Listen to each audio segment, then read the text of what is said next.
All right, thank you very much, everyone, and welcome to this is the fourth of the Waterloo sessions of the RQI-Online conference. Again, thank you everybody for attending. Today, our first speaker, well, needs a little presentation, is Professor William Andrew from UBC, and he's going to tell us, very famous for what he himself called acceleration radiation, although people tend to call it something else. And Bill, if you are ready to go, floor is yours. You can start whenever you want. Yeah, okay. I'm getting some weirdness here. I have a window about the recording sitting in front of my screen. Oh, I think you need to accept that. Yeah, I know. I would love to accept it. It refuses to accept it. Oh. Uh, So no matter how many tests we do. I think the problem is I've got this annotation on. Ah.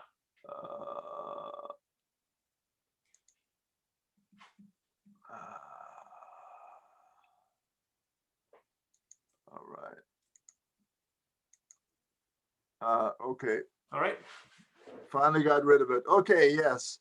So I want to talk about a couple of things based on a paper, which I'll mention later on, that we've just published. In this case, it's an analog measurement, not of Hawking radiation, but of acceleration radiation. And in the process, developing a new kind of particle accelerator, acceleration particle detector.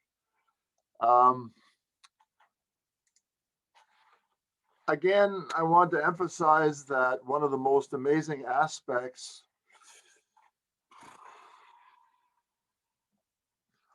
I've got scribbles across all the screens, which I have to get rid of. Okay.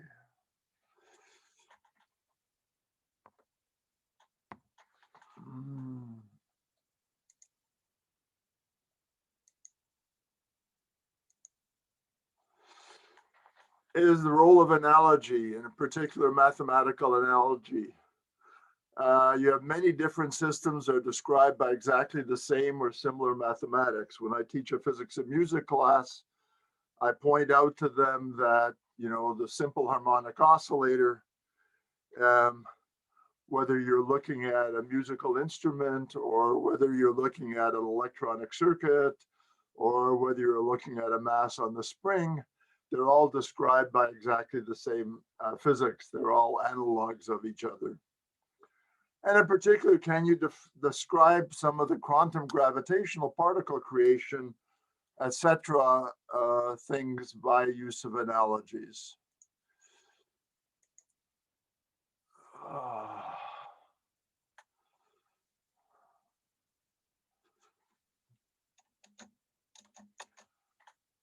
Okay, this annotation doesn't work.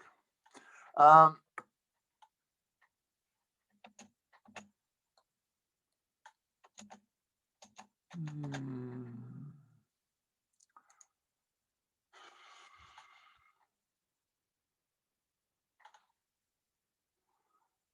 right.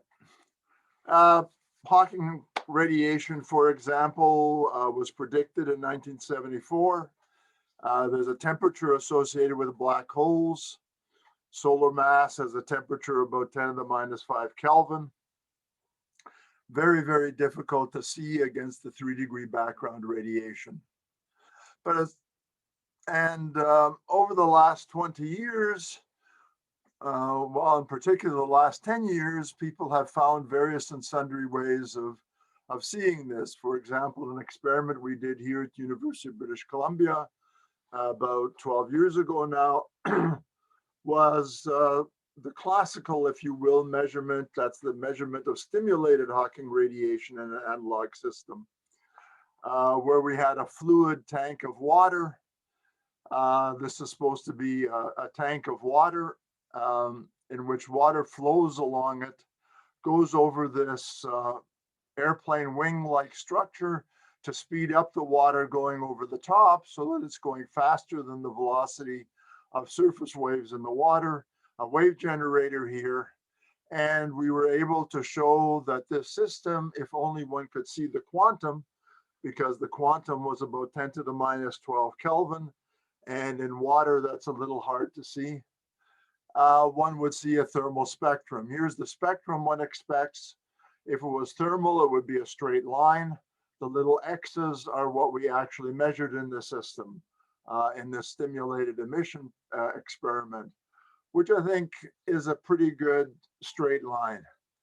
And as I said, the prediction is that this would be about 1/8 of a Hertz, which is about 10 to the minus 12 Kelvin, which is, as I said, hard to see the quantum.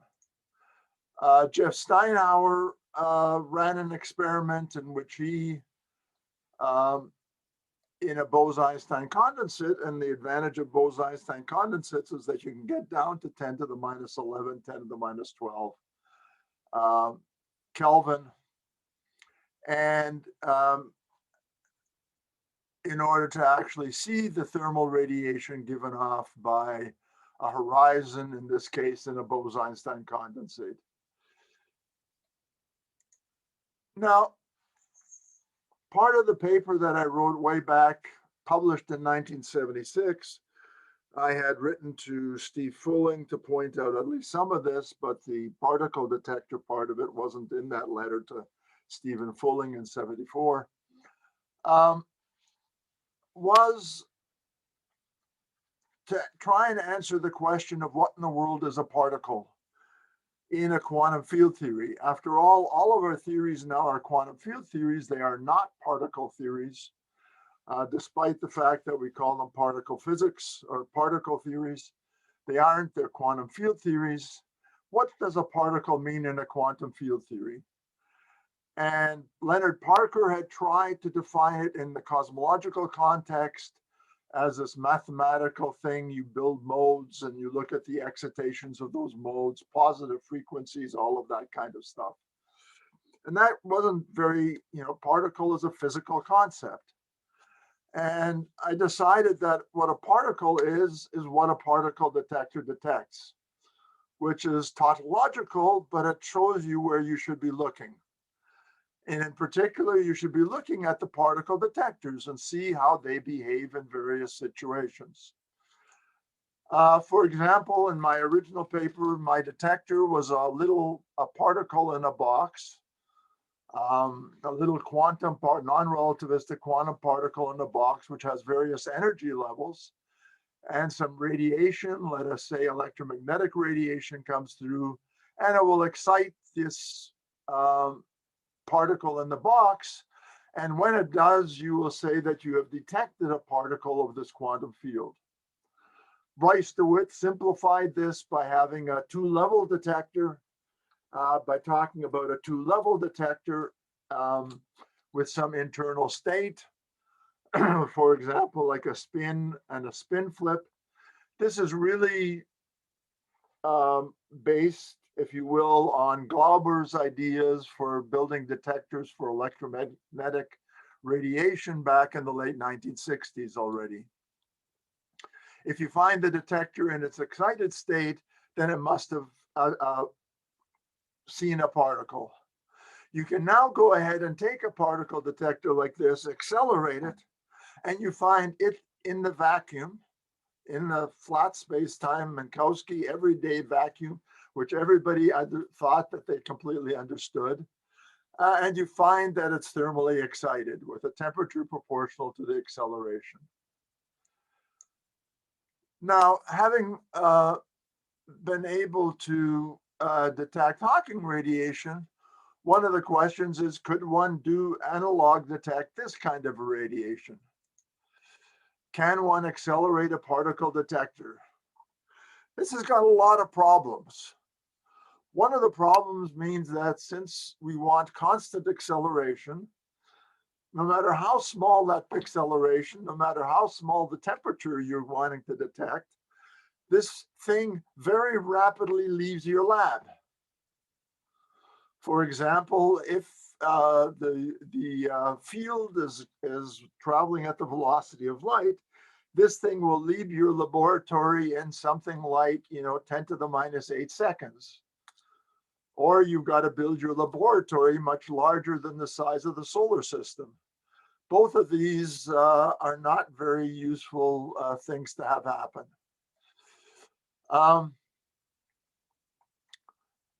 The second thing is that if you look in detail, this thermal effect depends not only on the acceleration, but also on relativistic time dilation. And in any of these analogs, of course, the detector does not suffer time dilation. It's moving moving slowly enough that it's definitely in the classical Newtonian regime, where the best you have is Galilean, which doesn't have any time dilation associated with it. The other problem is all of the analogs have non-trivial dispersion relations. The velocity of sound in them is not constant. As you go up in frequency, the velocity of sound changes. In a BEC, it gets larger, it gets higher. In a lattice kind of description or in liquid helium, it gets lower as you go to higher frequencies. And as you accelerate this detector, the frequency it's sensitive to very rapidly goes into regimes in which it's the dispersion relationship becomes important, which messes everything up. Another problem is that you've got to accelerate this little detector, which means you've got to grab a hold of it, apply a force to it, and drag it through the fluid. Well, as you know, if you drag your little sailboat through the water, it itself is going to mess up the water. It's going to produce waves and do all kinds of nasty things. And what you'll detect is what this dragging does rather than what is actually in the system itself.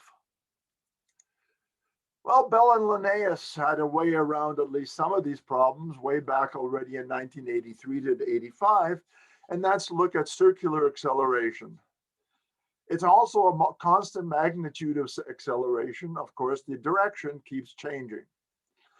But one of the great advantages is that the velocity, orbital velocity, can be constant if it's going in a circle and it's still accelerating.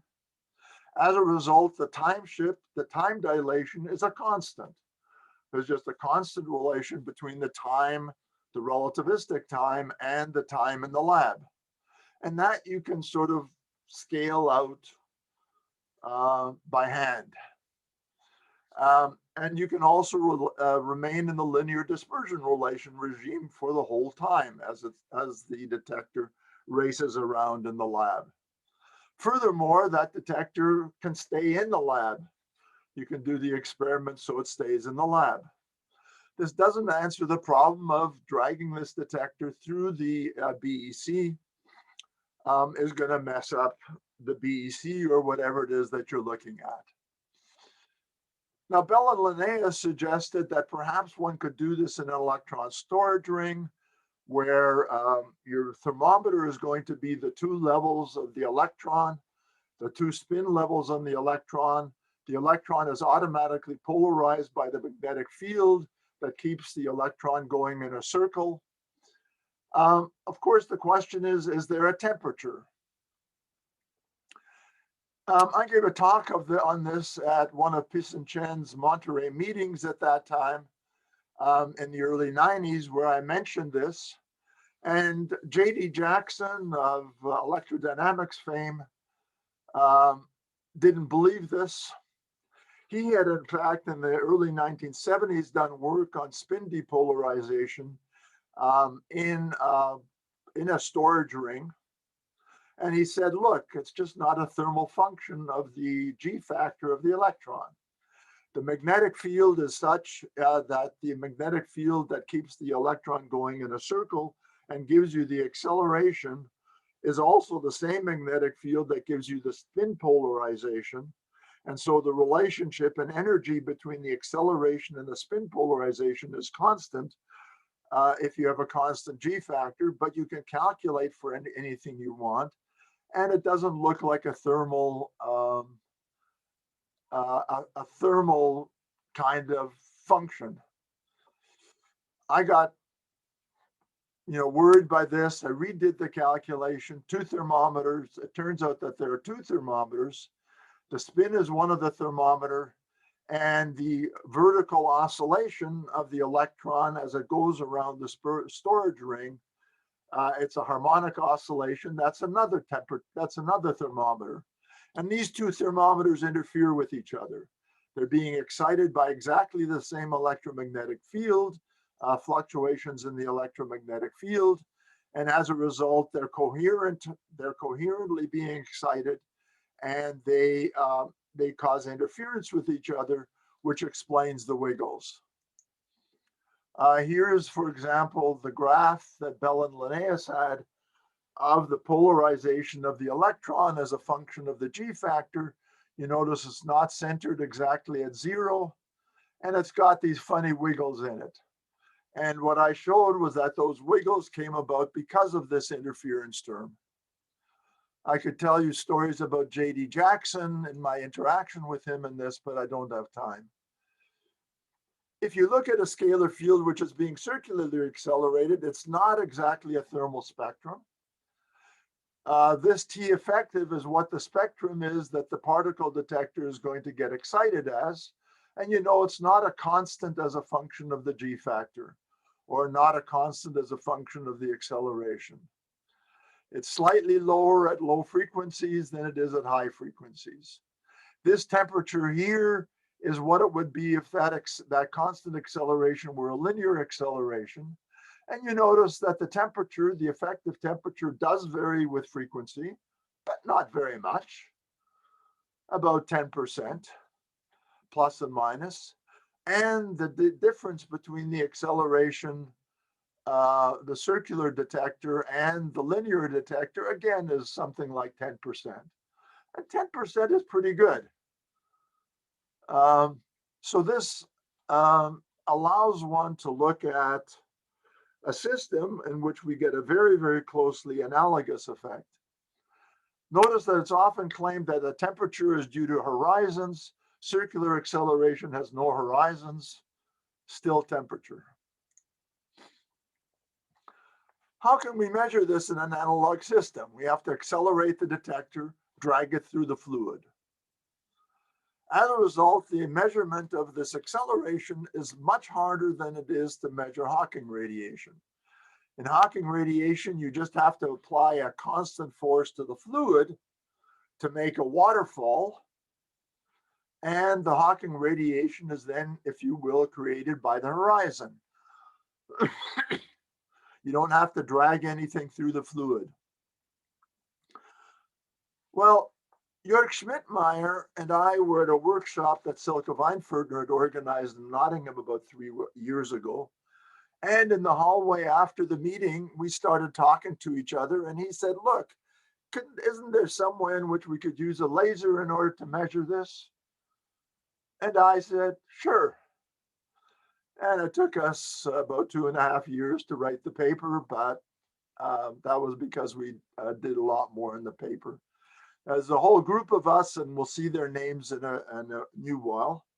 And what came out of this was a new kind of detector, or transformer, or transducer, if you will, and a new kind of interferometer. I'm not sure, people may have done some of this before, but it's certainly new for me.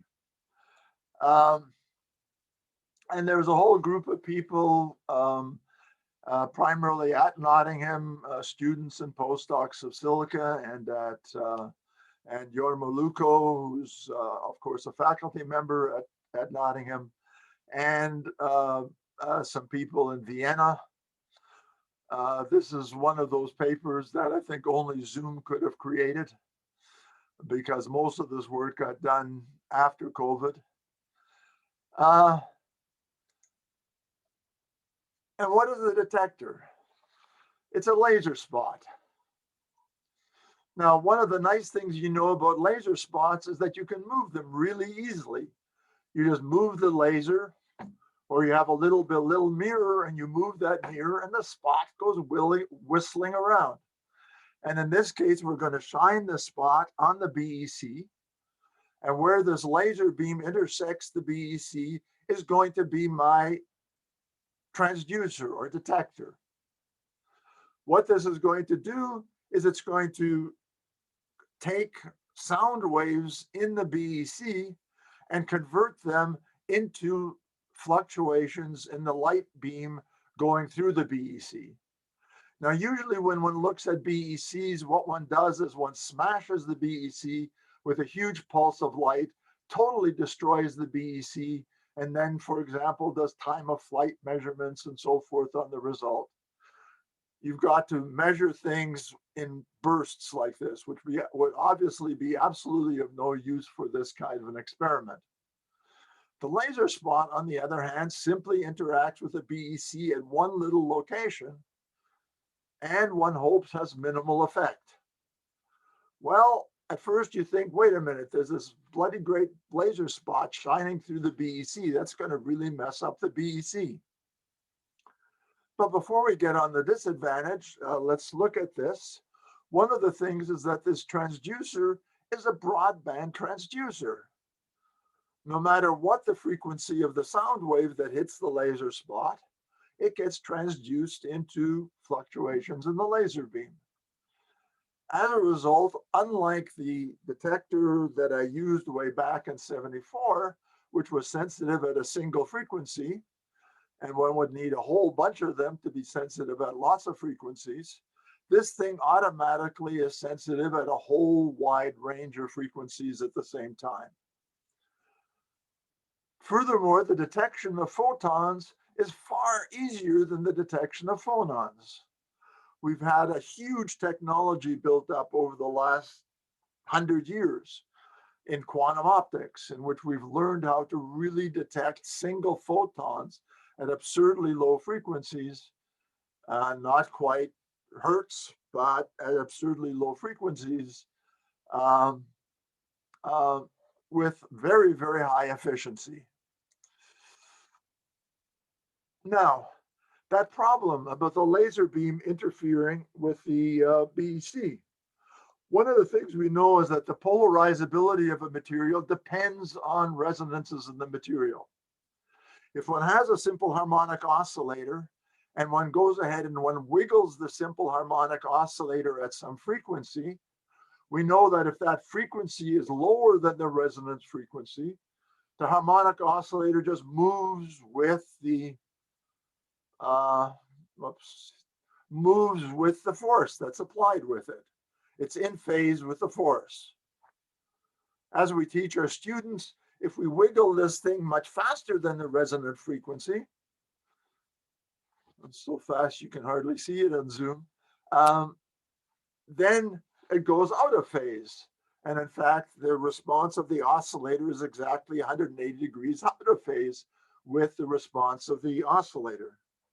What this tells us is that the polarizability of the material, if I shine light that's below a resonant frequency of the atoms in the fluid, the dipole moment will track the electric field.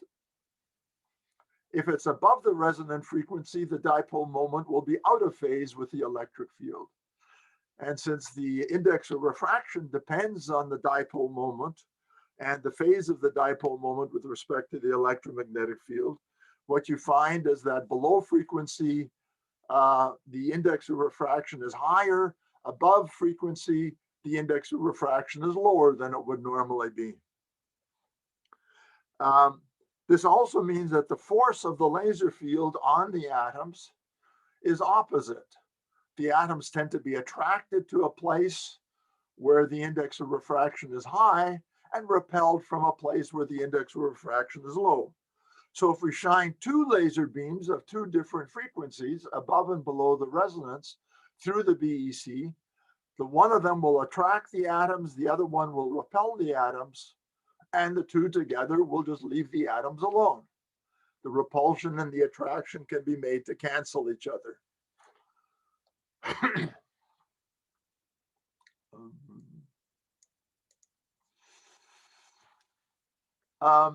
Of course, this attraction of matter, if you're below the resonant frequency, even got Nobel Prize by building optical tweezers. You can attract things into the center of the laser beam and pull them around. That's not what we're using it for here. We don't want the laser to act like an optical tweezer. but we're canceling it because if we're above the resonant frequency, then it acts like an anti-tweezer, it repels things, and the two cancel each other out. This has another great advantage in that the laser going through the BEC, the way in which the transducer works, is that if you've got a slightly higher density in that region, that's going to, because of the higher index of refraction, the index of refraction depends on the density, the number of atoms, that's going to introduce a larger phase shift into the light going through the BEC than the beam that's going above the frequency. It's going to have an oppositely directed phase shift. And so you've got these two beams going through. The top one, the lower frequency has a bigger phase shift. The upper frequency has a smaller phase shift as it goes because of this density fluctuation going through. So the two are fighting the two are in opposite directions, and you can use that. In fact, this is exactly like a LIGO, because in LIGO, one has these two beams, one has an interferometer with two beams. In this case, this interferometer, the two beams are going in different directions, one at right angles to the other, but the gravity wave is such that it effectively moves these mirrors in opposite directions when the gravity wave is coming through.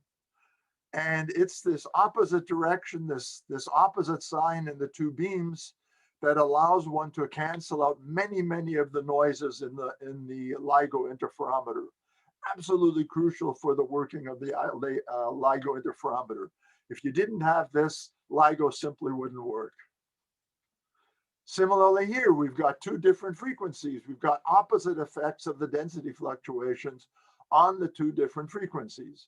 Those two different frequencies can therefore be used to cancel out many of the noises in this new kind of interferometer. What kind of an interferometer is it? Here's the paper that just got published in PhysRev Letters.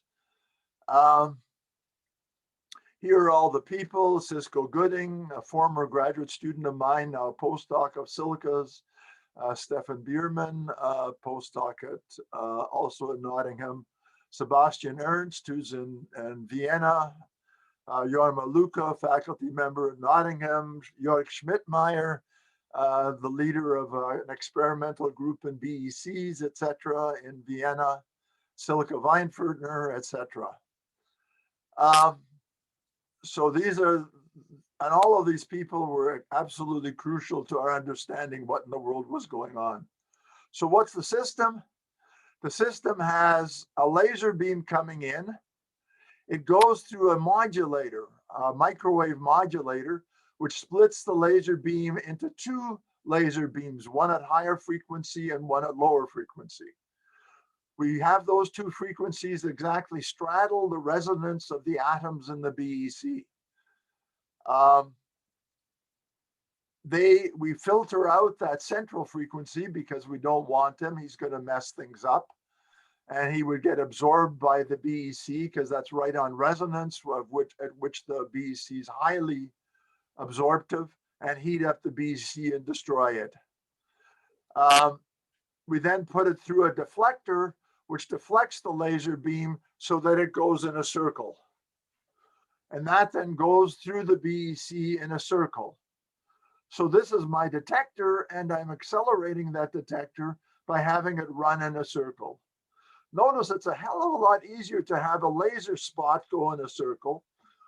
We do it all this time with our laser pointers, and some people with their laser pointers love doing it during the course of their lecture, of having the laser spot circle away on the screen.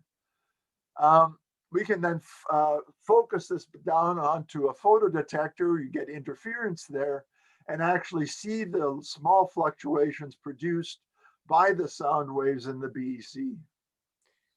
Bill, just got you 5 minutes for the official time. Thank you. So to make the analogy with LIGO, here's my half-silvered mirror. It's this modulator. It splits the beam into two beams, in this case, not along different paths in physical space, but along two different paths in frequency space. Those two beams run through the BEC at the same path, physical path, but two different frequency paths. They're affected by the BEC in opposite directions. When they interfere, the fact that the two phases are in opposite directions means that the interference at twice the modulation frequency gives the maximum signal.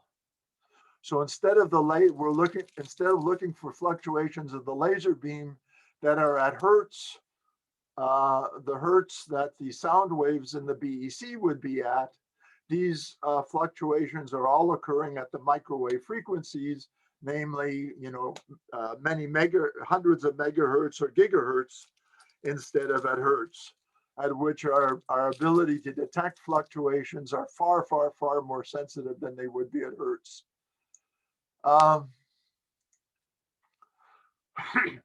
Because the phase shifts are opposite for the two frequencies. So we've got an interferometer here in frequency space. So what we're managing to do is build a broadband detector at the same point in the BEC and build an interferometer in frequency space rather than in real space. The question then comes, of course, is given all of this, can one still detect stuff? First thing, here's the electromagnetic field before the BEC. There's a classical component to it.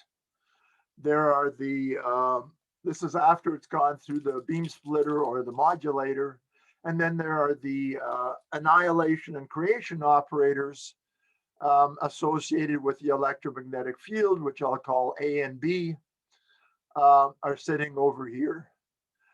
After the BEC, the effect of the BEC is simply to introduce a phase shift.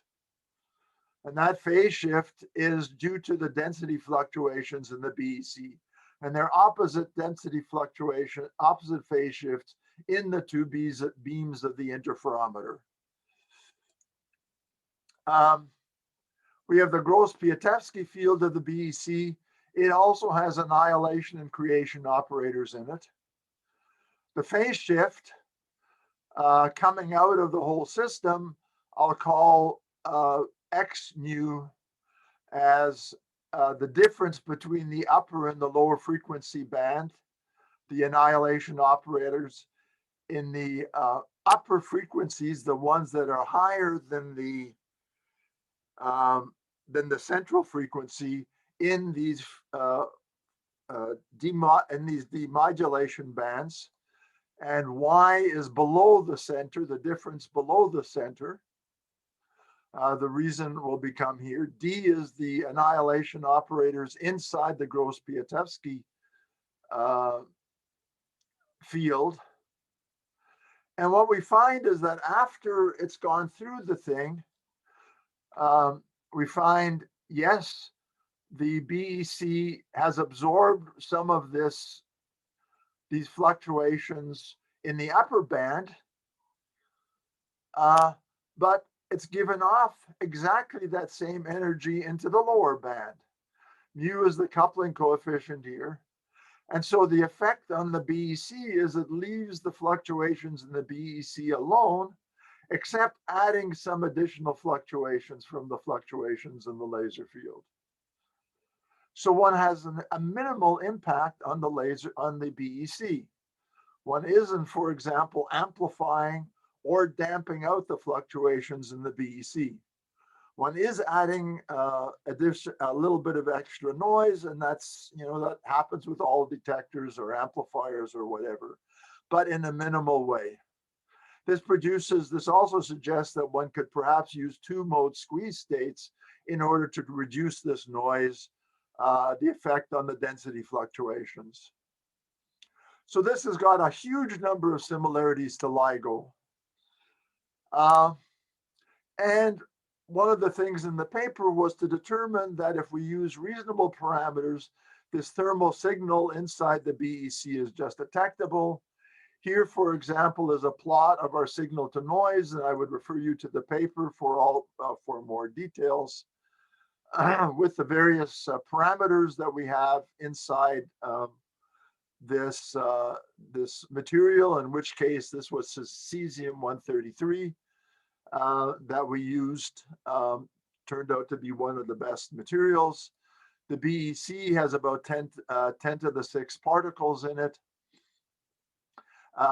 It's in a flat pancake, about 1 micron wide and about 100 microns long, across this sort of dinner plate that the laser field is going to go through.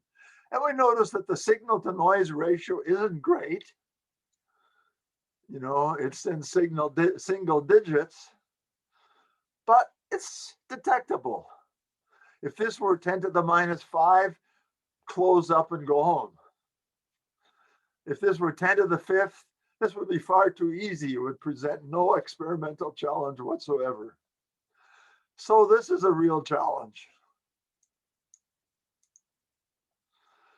And I think within the next year or two, we should at least get an indication that these parameters are all achievable together. All the parameters that we had in our thing are things that have been achieved individually in different experiments by different groups. We've just got to bring them all together in one experiment, in one place, and hope that in a few years we might have the first measurement of analog acceleration radiation via this technique. If nothing else, this will contribute to the technical development of measurements in BECs, this broadband detector, this detector that has minimal effect on the BEC when you're detecting the quantum fluctuations in the BEC, etc., I think will be an advance on the technology in looking at BECs anyway. So as with so many of the experimental talks that one hears in conferences, we don't have results, but watch this space. We hope in a few years that we will have results. Thank you very much. Okay, thank you very much, Bill.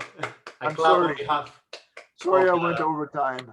No. You bit into your own question time, so it's fine. I know. All right, we have questions as I said for previous sessions. If you have questions, please use the raise hand feature of Zoom. And I see that I already have one hand, which is Don Page. Don, you can go anytime. Good morning. Yeah, great talk, Bill. Yeah, would there be any significant difference whether this spot runs around slower or faster than the speed of sound in the BEC? You want it to be running at about the speed of sound, just about the speed of sound in the BEC is the speed at which you want this little spot to be racing around at. That gives you, if it goes too much slower than the velocity of sound, then the frequency is too low and the signal to noise goes down. Just as we know that for an accelerated detector, the higher the acceleration, the more effect you get. If you start going faster than the speed of sound, then you start getting worries about Cherenkov effects and Cherenkov emission by the spot whipping around in the BEC. And that's also not a good thing to have happen. So you want this to be going, sort of as close to the speed of sound as you can possibly get it. Oh, thanks. All right, thank you very much, Don. The next question. Fortunately, in a BEC, fortunately for you, we know for a laser field, as we always teach our students in our relativity course, you can make that laser spot go far, far faster than the velocity of light. Right? If I shine my laser on a blackboard that's sitting off in Alpha Centauri, just by wiggling this laser around in my hand over here, it'll be whipping around superluminally by many, many orders of magnitude on that screen that's Alpha Centauri. So, having this spot move around on that BEC at whatever velocity one wants is not the difficult part of the experiment. All right, well, next question is Rob. Rob, you should be able to unmute yourself. Yeah, hi, a very interesting talk. You addressed this a little bit with Don's question, but I'm just wondering, what are the worst sources of noise in this whole setup? Well, one thing is that this extra noise that you feed into the BEC, these fluctuations that go in, one of their effects is, of course, to try and start to heat up the BEC, which you don't want, because the hotter the BEC is, the more that thermal stuff interferes with the vacuum measurement that you want to make of the temperature due just to the acceleration, not to the temperature of the BEC. So that's one of the problems. The temperature of the BEC is another problem. So you've really got to cool it down to incredible amounts. Getting this, doing this demodulation in as noise-free a fashion as you can is a challenge. You're working at higher frequencies, so it's much easier to produce sort of noise-free kinds of signals at these frequencies, but it's still a real challenge. Keeping this, you want the BEC to be as large as possible, because any effects that the laser beam has on the BEC, those effects are going to propagate away from the spot, hit the boundaries of the BEC, and then get reflected back in, which of course is going to mess up the signal on the interior. So you would like the BEC to be as big as you possibly can. Keep asking Jorg whether he just can't make a BEC that's 1 meter in diameter instead of just 100 microns in diameter. And he, of course, just looks at me and laughs. So that means that one can only carry on the experiment for a finite length of time before these reflection kinds of effects are going to start to mess things up, etc. So this is not without challenges. All right. Thank you. Thank you both for this. Next question is Andre. Andre, you can, hopefully, you can hear yourself. Yeah. Can you hear me? Okay. So you said that in this rotating experiment, you don't have a horizon, but you still have a temperature. Yeah. My question is, however, do you actually see a thermal radiation then? Would it be actually really a mixed state, or maybe it would be actually a pure state of light? Well, remember, a particle is what a particle detector detects. One's looking at the detector. And certainly the detector is in a mixed state. Okay, this motion correlates the detector with the electromagnetic field. So when one looks at the detector is in a mixed state. If one looks at the field, but of course, how does one look at the field? One sticks detectors into the field. You can't just sort of grope it and say, okay, there's the electromagnetic field. I know what its state is. No. You have to stick in detectors. And so the detectors, that immediately complicates things if you're trying to look at the field itself. There's a group of us at Texas A&M who've been looking at that. What happens if you put multiple detectors into a thermal bath? In that case, it's linear acceleration. What kinds of effects does it have? And there's a lot of very interesting effects that arise there. But it's the detector that one is concentrating on. And yes, the detector does go to will eventually go to a thermal equilibrium. In that case, it will be a frequency-dependent thermal equilibrium rather than a single temperature, which messes things up somewhat for the circular acceleration. But yeah. Okay, thank you. Okay. So I don't see any more hands. I have a question on my own, Bill. It's related to that when you said so. When I think of thermality, right?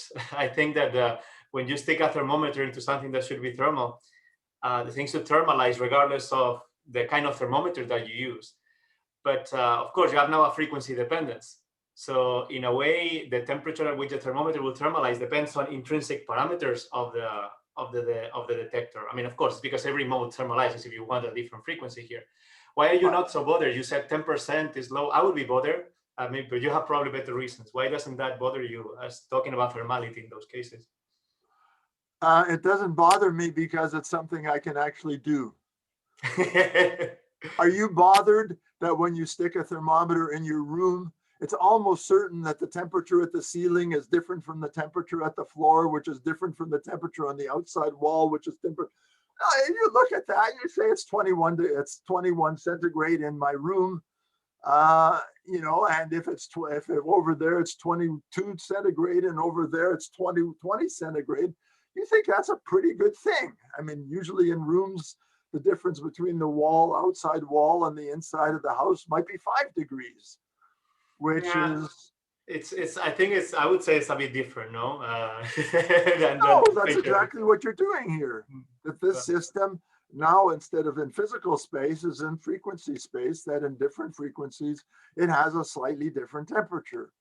But we're used to that. We have that all the time. Things have slightly different temperatures depending on their features.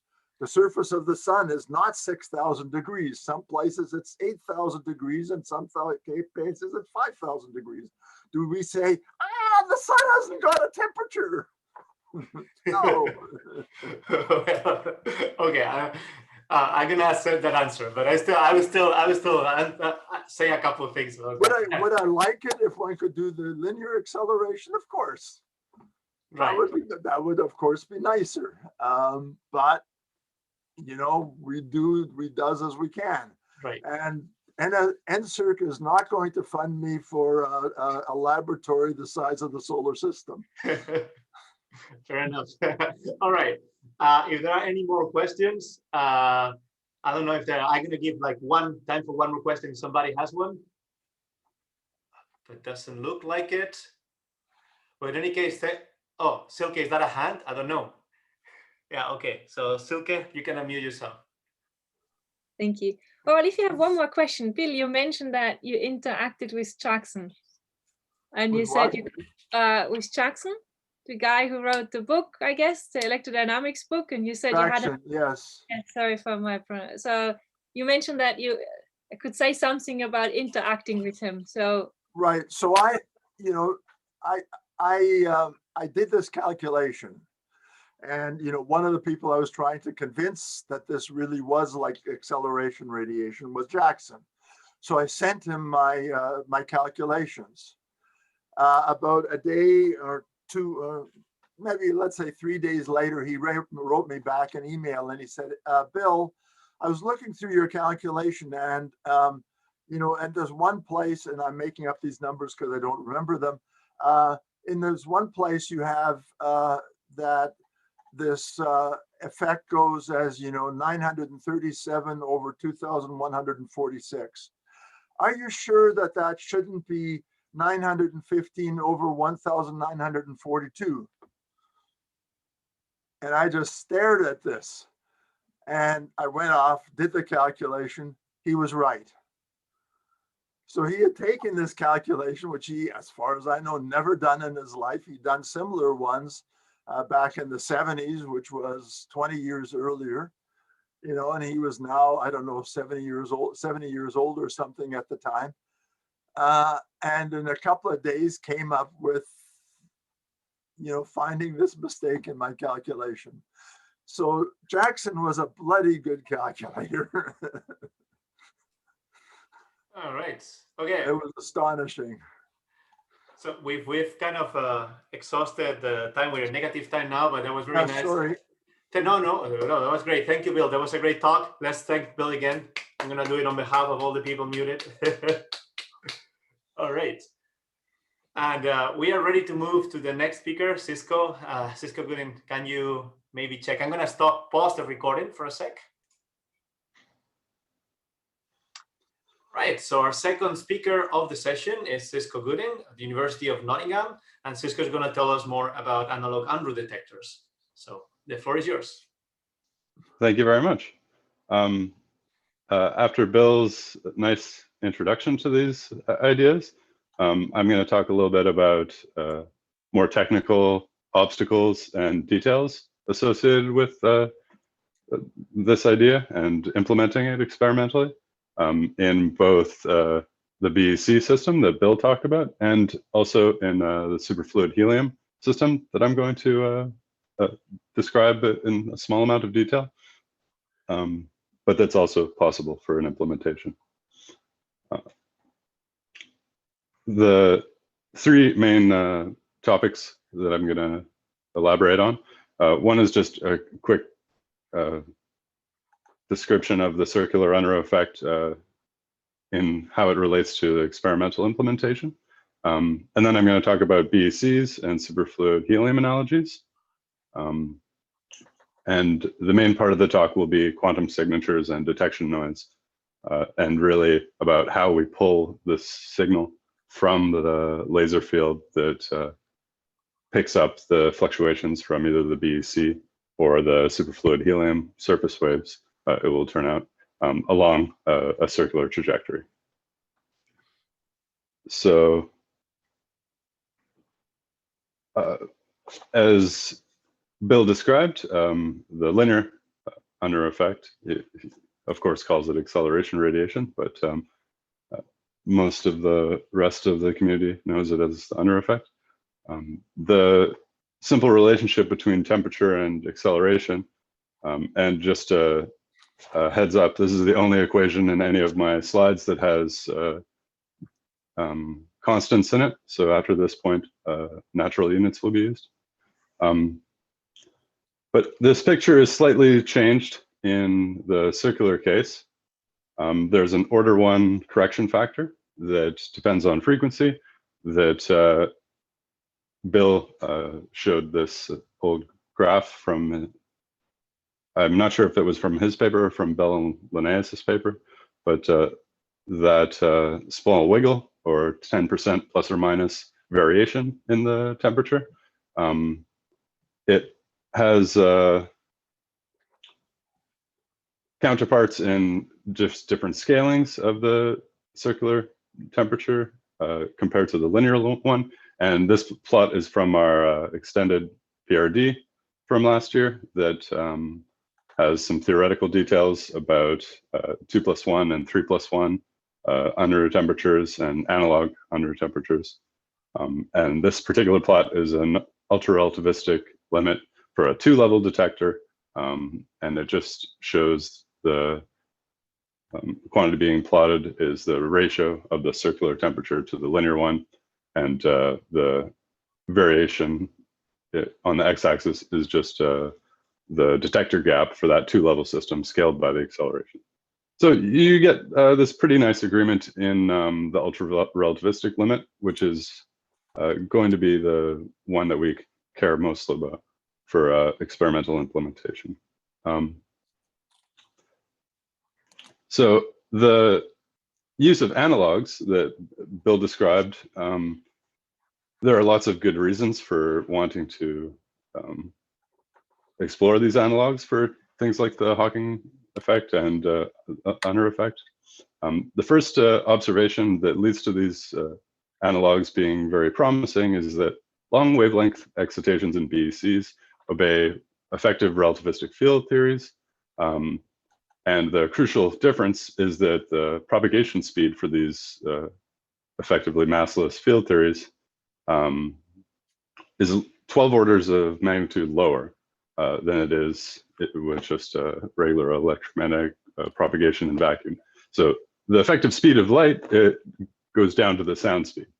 And so ultra-relativistic in these analogs just means that you're going close to the sound speed, which is much easier to do in, for instance, a BEC when the sound speed is millimeters per second. It's very easy to travel close to that speed compared to light speed. The second observation is that the interaction between the applied laser field and the BEC has this form that, as Bill described, transduces density fluctuations from the BEC onto the laser phase. And that is a crucial element that allows these laser spot interactions to be effective detectors for density fluctuations in the BEC. And as Bill showed, this experimental proposal involves just circularly moving interaction point between a laser and a effectively pancake or dinner plate, as Bill called it, BEC. So we have an effectively two-dimensional density fluctuation field for the BEC, and it's getting intersected transversely by an effectively one-dimensional, although of course it has finite radial extent, laser beam that picks up fluctuations along the accelerated trajectory, and then after getting deflected back towards a photo detection setup, allows us to try to extract the information about those fluctuations getting sampled along the accelerated trajectory. And the rest of my talk is going to be about exactly how we extract that. Bill mentioned that there are a lot of similarities between our proposal and LIGO. The very crucial difference being that LIGO is extracting a classical signal and we're extracting a quantum signal. And the rest of my talk will be elaborating on exactly what that means and exactly how we can extract that, or what difficulties we will have when we try to extract that. Just very quickly about the superfluid helium implementation. In this setup, we don't exactly have a two-dimensional trapped pancake superfluid to work with. But if we work with surface waves and we take a very small depth, then we get an effective dispersion relation that is linear in a particular bandwidth. And it's called third sound. If you derive the Riplon dispersion for surface waves for arbitrary tension and depth and so on, and then you focus on the long wavelength modes and really thin films, then you get the linear dispersion required so that the fluctuations on the surface or the thin film, these third sound fluctuations, are modeled by an effectively massless Klein-Gordon field, and it interacts with the laser in the same way that the BEC does. Well, very similar. Similar enough that it has the same effective field theory description. And so we can do the exact same idea with a slightly different set of details for the implementation, but more or less the same idea. So just a couple of words about the effective field theory that both of these systems are described by. We have a scalar field living in 1 + 1 in the traveling along the z-axis, and this field psi represents laser fluctuations, and we have another field phi that represents density fluctuations in the BEC, and this vector x is in the xy plane of the pancake BEC, or the surface of the superfluid. And the interaction, appropriately massaged, is given by the third line of that Lagrangian. And from the form of it, you could see that it is sampling the density fluctuations at a particular point x of t that moves. And we're going to specify its motion to be circular and derive the consequences of that. And another crucial difference is that although the speed of light governs the propagation speed of the psi field, the speed of sound governs the propagation speed of the phi field. And just very quickly, a couple of details about how this transducing works. The equation of motion for psi is just a Klein-Gordon equation with a source that, to first order, gives you this transduction of fluctuations from the BEC at points along the circular trajectory into the psi field, and subsequently to be detected from a photodiode, or however you want to do this.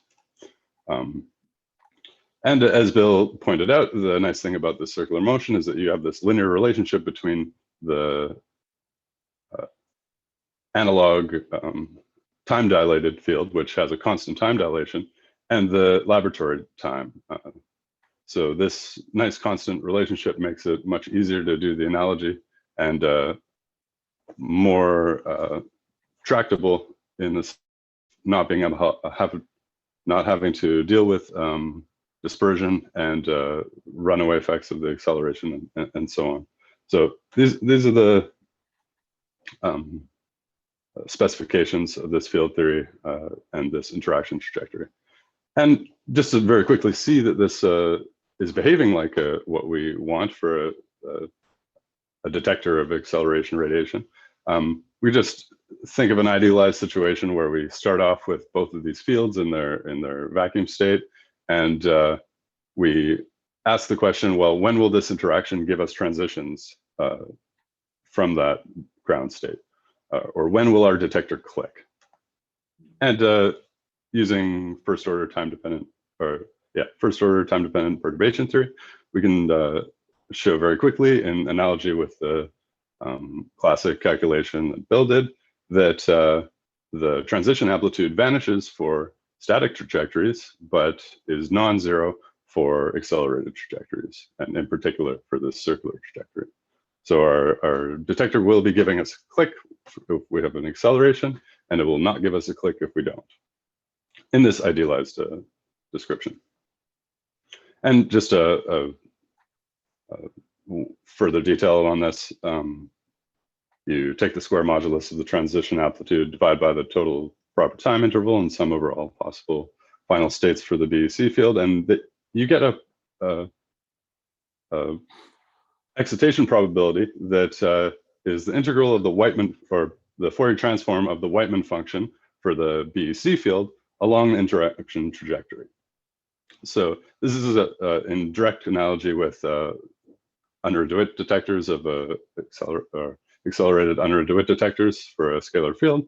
And despite psi being a continuous field rather than a point particle with discrete energy levels, we get the same trajectory dependence as that of an under DeWitt detector. So our system's working nicely for us as we want it to, even though it has this new type of broadband form compared to the original under DeWitt detector. Just have to say a couple of things about how we set up the field and how these effective field theory descriptions give rise to transformations of the electric field that we can detect using our measurement process. We just expand the electric field at a particular point along the z-axis where our detector is, which I will neglect for brevity, because the expressions get kind of unwieldy if you start tracking everything. But in principle, it's very easy to put that dependence back in. Expand this in mode operators for components of the field, and make some approximations that are used in quantum optics a lot and optomechanics. That, for instance, if I have a highly peaked laser field that's effectively coherent at one frequency, but has fluctuations about that frequency, then you can express the electric field in terms of a coherent component and fluctuations about that if you rewrite in this particular way, technically using a coherently displaced vacuum, you can see that these extra fluctuations about the central frequency are described by something that looks very much like a single mode operator. But let me just say that this notation, my delta A hat of t and my A hats of t, these are just collections of all of the positive and negative frequency component contributions to the electric field. They're not just a single mode. And we will see that these things will actually represent multiple modes. So if I have 5 minutes left for the full time, you can bite into the question time. Yeah, absolutely.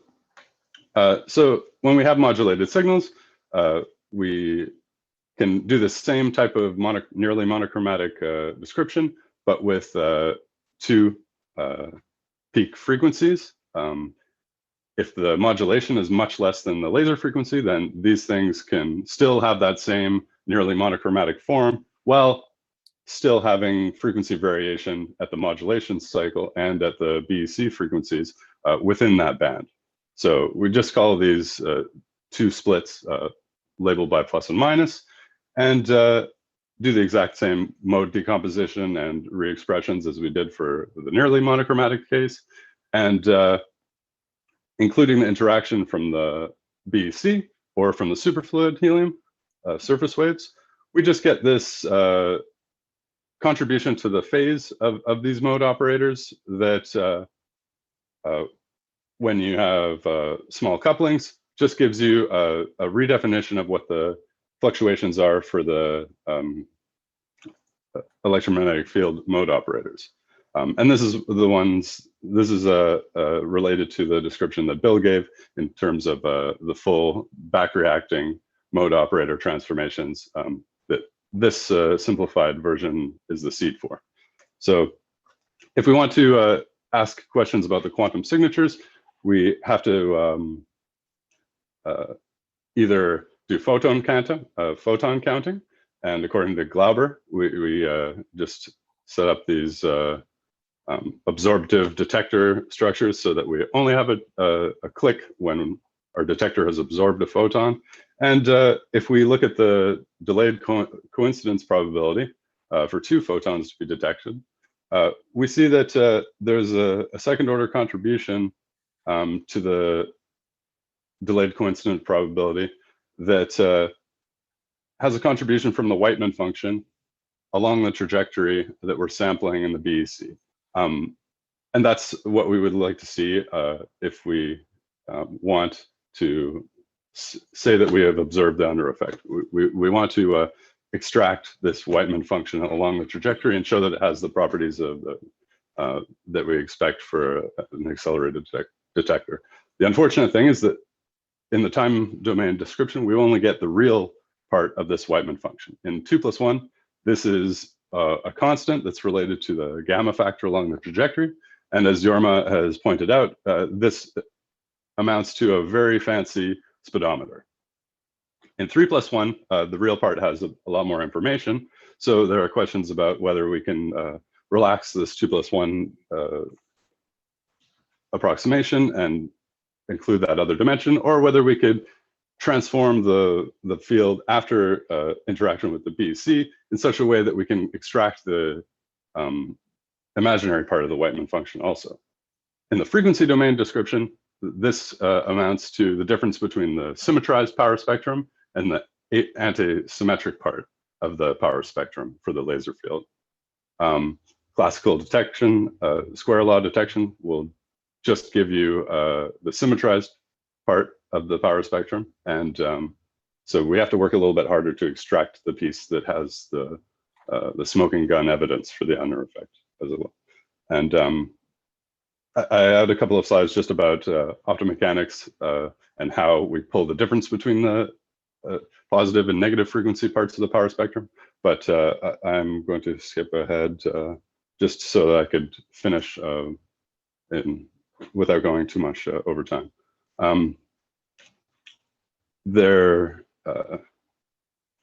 Okay. One statement that I want to pose to people to think about is from a paper by Clerk. For a general non-equilibrium system, the effective temperature defined using the asymmetry of the quantum noise spectral density, which is the power spectrum for the detected operator, in this case I, it need not be the same as that defined by the noise defined by an operator F. So F in that case, in our case, will be the BEC field, and I is going to be the laser field that we're detecting. These need not be the same. However, if you look at noise constraints and for detection for a 2-port linear detector, the ideal noise only occurs when both of these temperatures are the same. The paradoxical thing is that while such a detector cannot be in equilibrium, its effective temperature is in some sense more universal than that of an arbitrary non-equilibrium system. This statement requires a little bit of unpacking. If anyone wants to comment on it in the question period, I would be very happy to try and process what the implications are for this experiment. And just a couple of quick points. There are 4 usual methods that people use to, instead of with square law detection, extracting only the symmetrized power spectrum for the laser field.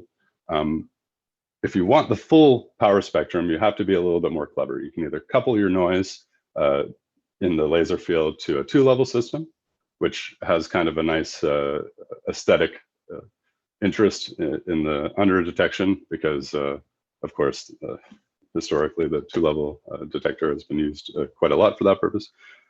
So you can look at the transition rates from the 2-level thing that you're coupling your laser field, and that will give you, through Fermi's golden rule, information about both sides of the power spectrum at positive and negative frequencies. You can do the same thing for a harmonic oscillator. And the 2 other methods involve just filtration before photodetection. Those have their own kind of drawbacks. For instance, if you use just a standard linear filter with a photomultiplier, you only get the negative part of the power spectrum. And if you use a diode, you introduce a bunch of noise in a resonant filter circuit, although you can get both the positive and negative frequency parts of the power spectrum, which would be required to, in my opinion, fully confirm that you've observed the under effect. You can do that with a filter plus diode with some caveats about noise. And just to wrap up, the other important thing is that the signal that's going to be photodetected is modulated at the modulation frequency that's introduced when the initial beam is split in frequency space. This modulation has to be kind of undone to extract the BEC fluctuations. And so if we have just classically working with now the photocurrent signal, if we decompose it into modulation harmonics and then use a bandpass filter on that photocurrent, then that can be demodulated using part of the beam from the local oscillator that was sent to the modulator to split the initial frequencies. We can use that same as local oscillator as a reference, phase shift it, and use that to demodulate the photocurrent. And as Bill mentioned, we find that the signal rides on the beating harmonics. So twice the modulation frequency on plus or minus sides. And because this is just a classical calculation, you see that you get both sides. So the symmetrized part of the power spectrum, and then you get some correlations that may or may not be important. And the contribution that you're trying to fight in terms of noise, on top of the noise that you care about from your signal, is the demodulated shot noise. And that demodulated shot noise depends on parameters of your phase shifters and your filters. And by balancing the two and tuning these phases appropriately, you can optimize your signal to noise ratio. And this is described by Rachmaninoff in an old applied optics paper that specified how this works for the LIGO situation. So sorry, I went a little bit over time. Thank you very much for listening to some of the technical details behind this project. All right, thank you very much, Cisco. Questions, again, as before, please use the raise hand. There's a chance that I don't see you if you don't use the raise hands feature. So please do it. Okay, we have Albert Rhoda. Albert, let me just give you the power to unmute yourself. Yeah, there you go.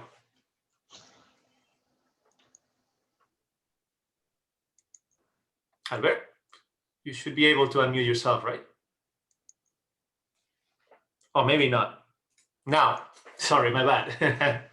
Yes, now I can do that. Thank you.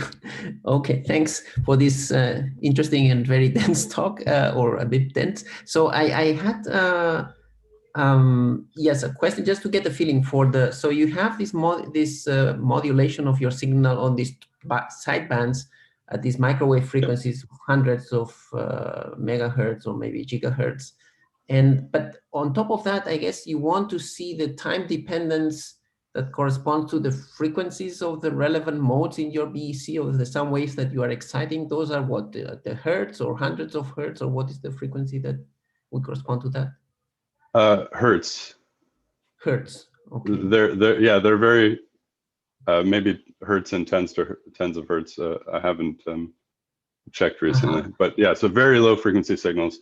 The nice thing about that is that these signals can ride on the beat frequency harmonics and can be extracted just by kind of assuming that they don't vary at you know, with respect to the modulation frequency, because they're so much lower frequency. They just ride over there, and you can extract them just from that part of the total power spectrum from the detected laser field. I guess you went a little bit quickly here, but also that Bill was mentioning that first of all, by looking at this 4 times maybe omega m or whatever, you really mix the contribution from the 2 sidebands, which is very good, because then you have this opposite sort of things with opposite sign that then give you the you know, cancel out maybe some of the fluctuations and give you the signal that you're looking for twice. And then on top of that, you look at the slow time variation of that signal at the hertz level, which is where you. That's right. I wasn't sure exactly what content Bill was going to present, so I produced enough material so that I could choose a subset of it that made sense for what Bill introduced on this topic. So I apologize if I didn't choose a small enough subset for it to be perfectly coherent. But yes, that's exactly what's happening. The back reaction that Bill discussed at the end of his talk doesn't change the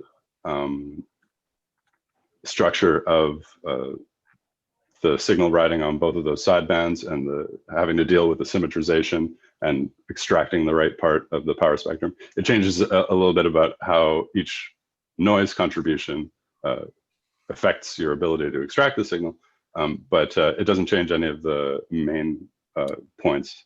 And I've been in deep calculation in the last couple of weeks, just trying to verify that I'm not saying nonsense after Bill's calculations.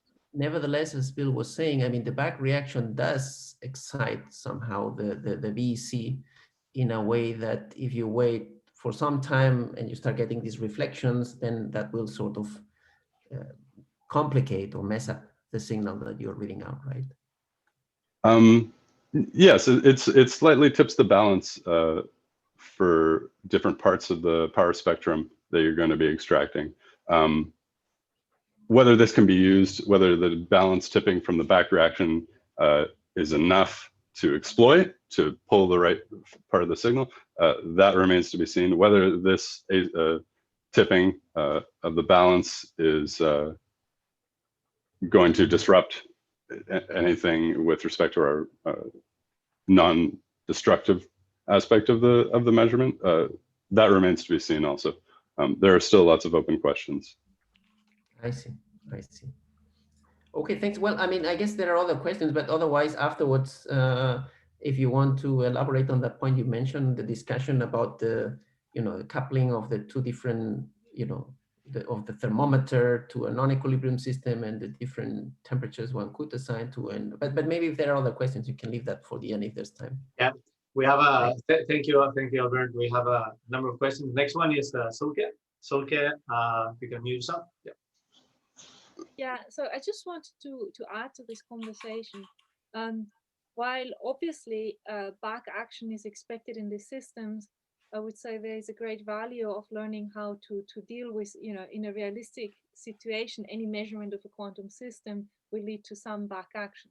And of course, all sort of tabletop experiments, which are going to be finite size, you have a quantum field theory in a box, right? So you do need to take this into account, but that is also, I would say, one of the great advantages here, because in order to So first you want to see how robust this effect is, how small can you make it. It's a technical challenge, but ultimately it's also about quantifying this back reaction and taking it, learning how to deal with these effects.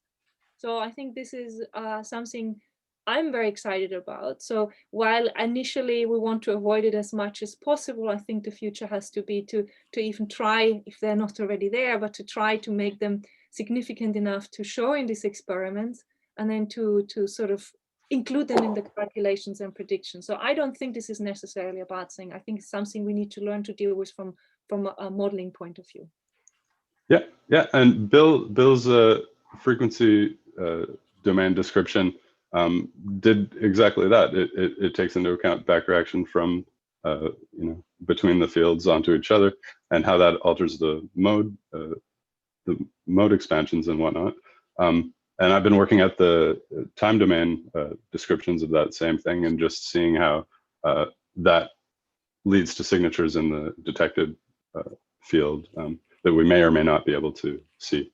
So yeah, I absolutely agree. These are interesting things that are important to understand. All right. Are there any more questions? I don't know, Silke, I don't know if you're done. Sorry. Yeah. Okay. I don't see any more hands. I have a question on my own, just a comment. So this is really nice. Actually, this helps a lot. This talk helped me a lot to understand better what's going on. So same as I said, Bill, I guess I can summarize the one thing that I guess not worries me. I mean, I like it a lot. It's not a criticism. The one thing that makes me a bit nervous, right, about the notion of thermality here. Bill was saying, well, different frequencies have a different temperature, therefore it's like different parts of the room. There's a difference here, right? Because here, depending on what detector you choose. So if you have a layering in space, right, any thermometer that you stick to the roof will mark the same temperature. Here, no, right? Here, different thermometers would show different temperatures, right? And that, I guess that's what, but I guess that's something that it's not toward the setup and the detection setup. It's something about understanding better this circular Andrew effect, I guess. I don't know if you have any thoughts. It definitely still disquiets me a bit.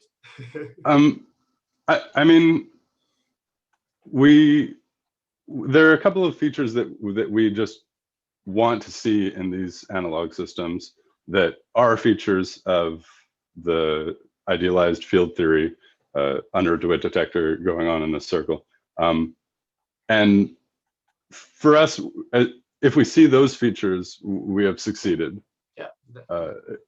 The question of whether those features are, as aesthetically pleasing as the linear case, that is obviously a matter of opinion. I don't think it's unreasonable to say that effectively there is a notion of thermality in these circular motion systems, because it is not that large of a variation with frequency. Whether you want to say, okay, I have a tolerance for how much my temperature could fluctuate, and I still feel comfortable with that being thermal, then you could restrict the bandwidth of your detector from broadband to, okay, I want my detector to be a thermometer in this particular band, and then you can accomplish that with a given tolerance to the temperature fluctuation. So you could be more pedantic about it if you wanted to. This is, of course, a matter of taste, in my opinion. All right.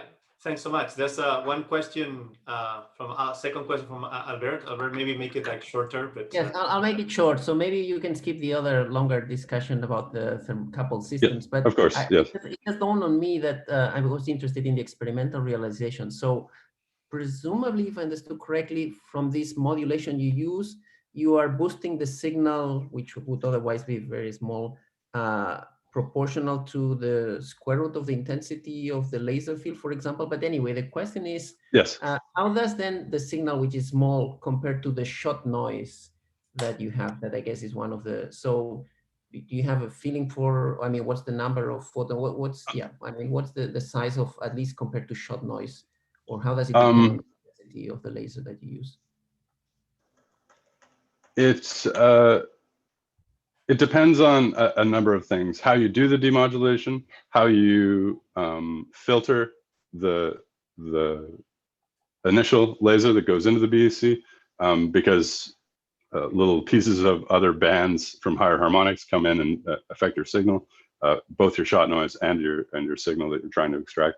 The first calculations on this were already in our PRL in the supplementary information, largely based on numerical calculations that Sebastian painstakingly carried out, with, of course, input from the rest of the group. But that signal to noise ratio that Bill mentioned, you know, it's order 1, but it's, you know, roughly 5.8 or something at one of its peaks, or if you integrate it through the whole band, it's between 5 and 10, and that takes into account the shot noise contributions and fluctuations, both from our signal that we're trying to extract and scaled by the noise from the shot noise.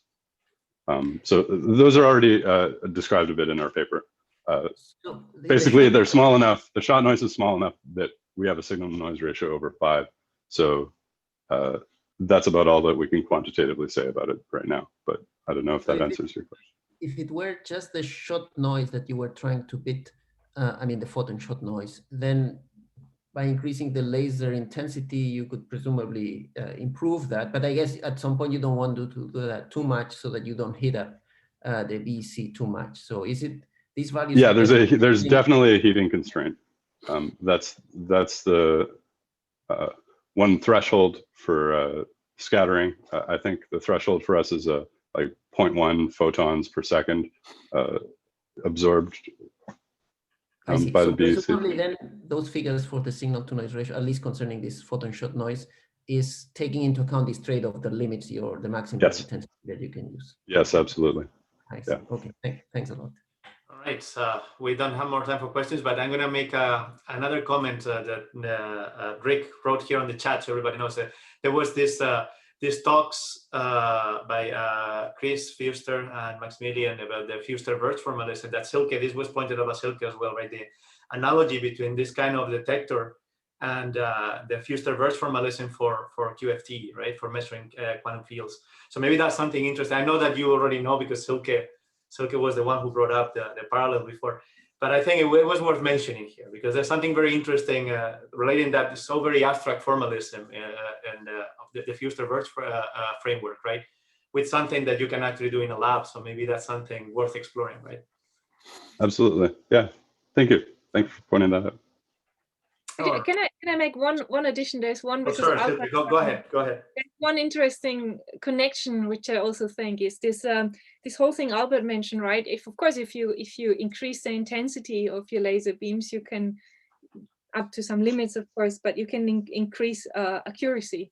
But here, Albert, this is a similar problem as, you know, similar quotation marks here is of course not as challenging, but when LIGO wants to cool down the mirrors to 123 Kelvin, suddenly you need to switch laser light, you need to think about absorption, you cannot heat up the system, right? So, in a way, you have to be very, very careful and hoping that there is sort of a parameter regime where you can do this experiment. So this is sort of the exciting bit about this, that, you know, there has to be a window. There has to, you know, some lucky parameter regime where this is possible, and we believe that, you know, there is hope of finding, you know, we hope that such a window does exist. All right. Okay, thank you very much. Let's thank Cisco again. And also Bill, to be honest, 6 a.m. For Bill to start his talk, he deserves double thank you. All right. Again, apologies to everybody that we run late, but again, as I said last time, this is the philosophy of this meeting. Unless speakers are in a rush, giving a little bit of room for discussion when we can't meet, I think it's important. So again, thank you everybody, and let's move now to the next speaker. It's going to be Sam Patrick. Sam, can you, maybe I'm going to pause them. Our next speaker is Sam Patrick, also from UBC, and again, same as Bill, for them, it's very early in the morning. So again, double acknowledgement for that. Sam, the floor is yours. You're going to talk about rotational superradiance in Bose-Einstein quantum. Okay. Yeah, so first of all, I'd just like to thank the organisers for organising this nice conference and giving me the opportunity to speak. So today I'm going to be, I'm not going to be, in contrast to previous talks, I'm not going to be focusing on so much the technical aspects of a quantum measurement, but I am going to be talking about something that I hope will be measurable in a quantum system. And that particular thing is rotational superradiance. And I'm going to be speaking about this in the context of vortices in Bose-Einstein condensates. So here's a very brief overview of what my talk's going to contain. So to start with, I'm going to motivate why I'm going to be telling you about this. And then I'm going to discuss what the system is that I'm going to be talking about. In the third part, I'm going to mention how we can study superradiance in the system. And finally, I'm going to conclude with why we should care about this. So the motivation for telling you about this is that it's well known by now that many condensed matter systems can, in a sense, mimic gravitational ones. So in the previous two talks, we already heard an example of this, and that was the proposal to measure the Unruh effect in a Bose-Einstein condensate. But there's also been several other examples of this recently in the literature, most notably the detection of Hawking radiation and superradiance in fluid systems. And the reason for this similarity in behavior between condensed matter systems and gravitational ones is that there's a mathematical analogy between the way that waves move in a fluid flow and the propagation of a massless scalar field through an effective spacetime. But what's interesting is that recent experiments have demonstrated that this gravitational type behavior in these systems can actually persist even in the regime where you're outside, when you're outside of the regime where you'd expect this, this analogy to be mathematically precise. So just a quick example of that. In the top left corner here is an image of a draining vortex flow, which in the shallow water regime is the mathematical analog of a rotating black hole spacetime. And because it's in analogy with a black hole spacetime, we therefore expect the system to superradiate and to ring down like a black hole would. So this central panel here is showing the spectrum of the reflection coefficient of this system. And because this reflection coefficient is above 1 for certain frequencies, we can therefore deduce that this system is superradiating. And similarly, on the right-hand side here, these green points are showing the characteristic ringing frequencies of this system. And these green points are in good agreement with the light ring frequencies, which are shown as these this orange dashed curve here. From black hole physics, we would expect the ring down to be well described by the light ring frequencies. So what these two results are telling us is that this draining vortex is behaving like a black hole. But what's really weird is that this analogy should only work with shallow water waves. And in these experiments, deep water waves were used. So this then prompts the question, if we're not in the regime where we would expect this system to be analogous to a black hole, then why is this black hole type behavior still persisting? And we can then go further and we can ask, if we expect this black hole type behavior to be persistent in a classical system, then can we also expect the same thing when we come to look at quantum systems? Okay, so the system that I want to focus on in this talk is a Bose-Einstein condensate that contains a draining vortex. So if you want to visualize this, you can imagine something similar to what the classical vortex would look like, except instead of water, now we're going to have a flowing condensate of bosons close to absolute zero. And this system is well described by the Gross-Patevsky equation, which is this one over here. And we can, and this capital psi here is the mean field condensate wave function. So what we can do is we can split this this wave function using the following ansatz, where this rho here is the density of the condensate, and this v here is the velocity field that the condensate is flowing with. And if we look in a region which is fairly far away from the center of the vortex, then it's a reasonable approximation to say that the density is roughly uniform, And in that case, the velocity profile of the fluid flow is of the following form. So here, this C parameter is telling us how fast the vortex is circulating, and this D parameter is telling us how fast it's draining in towards the center. And in particular, these 1/r profiles are going to mean that the fluid flow is moving slowly if we're quite far away from the center, and then it's going to flow much faster as we approach the origin. Okay, so now what we want to do is study the excitations in this system. So we can do this by first perturbing the mean field wave function, and then we can split this into its real and imaginary components. And when we do this and linearize the equations of motion, then we obtain the following set of equations. So in this equation here, this C parameter is the sound speed of the excitations, and this Xi parameter is called the healing length, and it governs when it governs the scale on which quantum effects become important. Now, the usual analog gravity approach to this problem is to say, let's first of all look in the regime where we can neglect quantum effects, and we can discard this term from the equation of motion by setting this Xi parameter to 0. And if we do that, then those two equations on the previous slide combine into this single wave equation. And this is the mathematical equivalent of the Klein-Gordon equation in general relativity, where the effective metric that appears in this equation is determined by the way that the vortex is flowing. And in particular, this effective metric here has both a horizon and an ergosphere, and it's in this sense that the draining vortex is the analog of a black hole spacetime. So because of the presence of these two black hole features, we can therefore expect many black hole effects to be present in this draining vortex as well. And in particular, one effect that does occur around black hole spacetimes is rotational superradiance.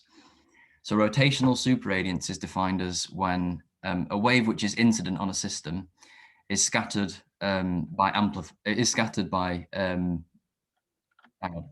Rotational superradiance is defined as when a wave is amplified by scattering with a rotating system. So the key idea here is that we're sending an incident wave into the system, and after it's scattered with the system, the reflected mode is going to have a larger amplitude.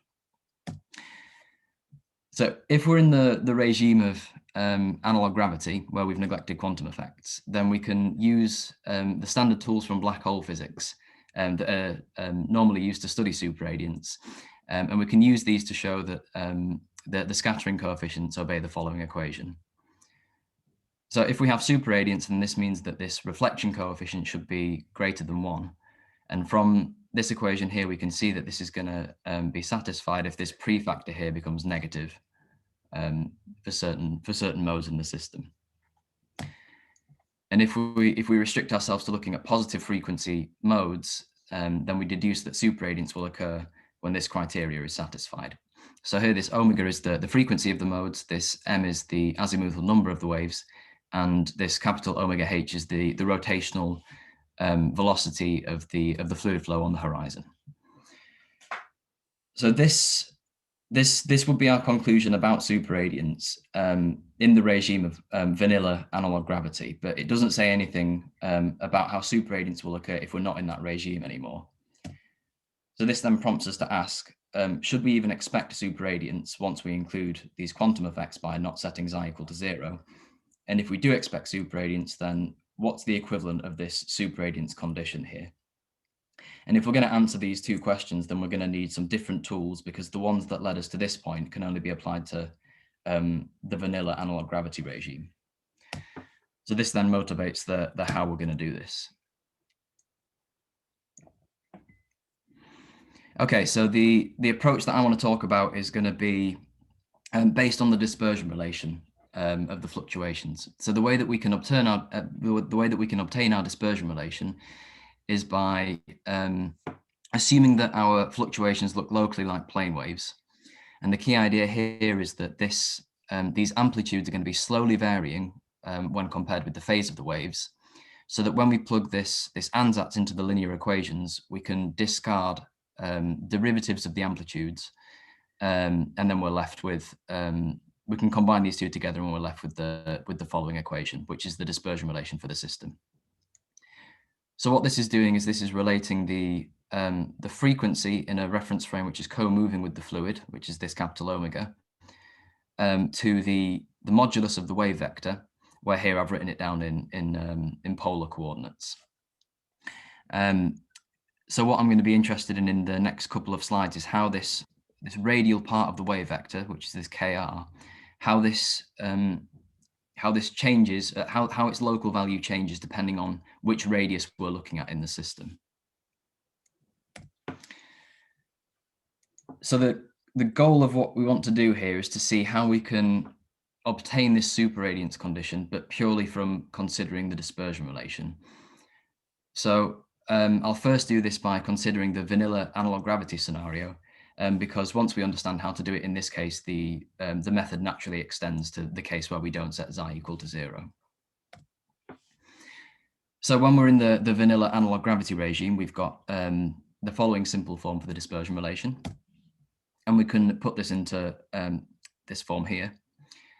And what this is telling us is that if we pick a particular frequency and we look at where this frequency intersects the branches of the dispersion relation, then these points of intersection are going to tell us the local value of Kr, of the radial wave vector. So as we change where we're looking, the location where we're looking at in the flow by changing this,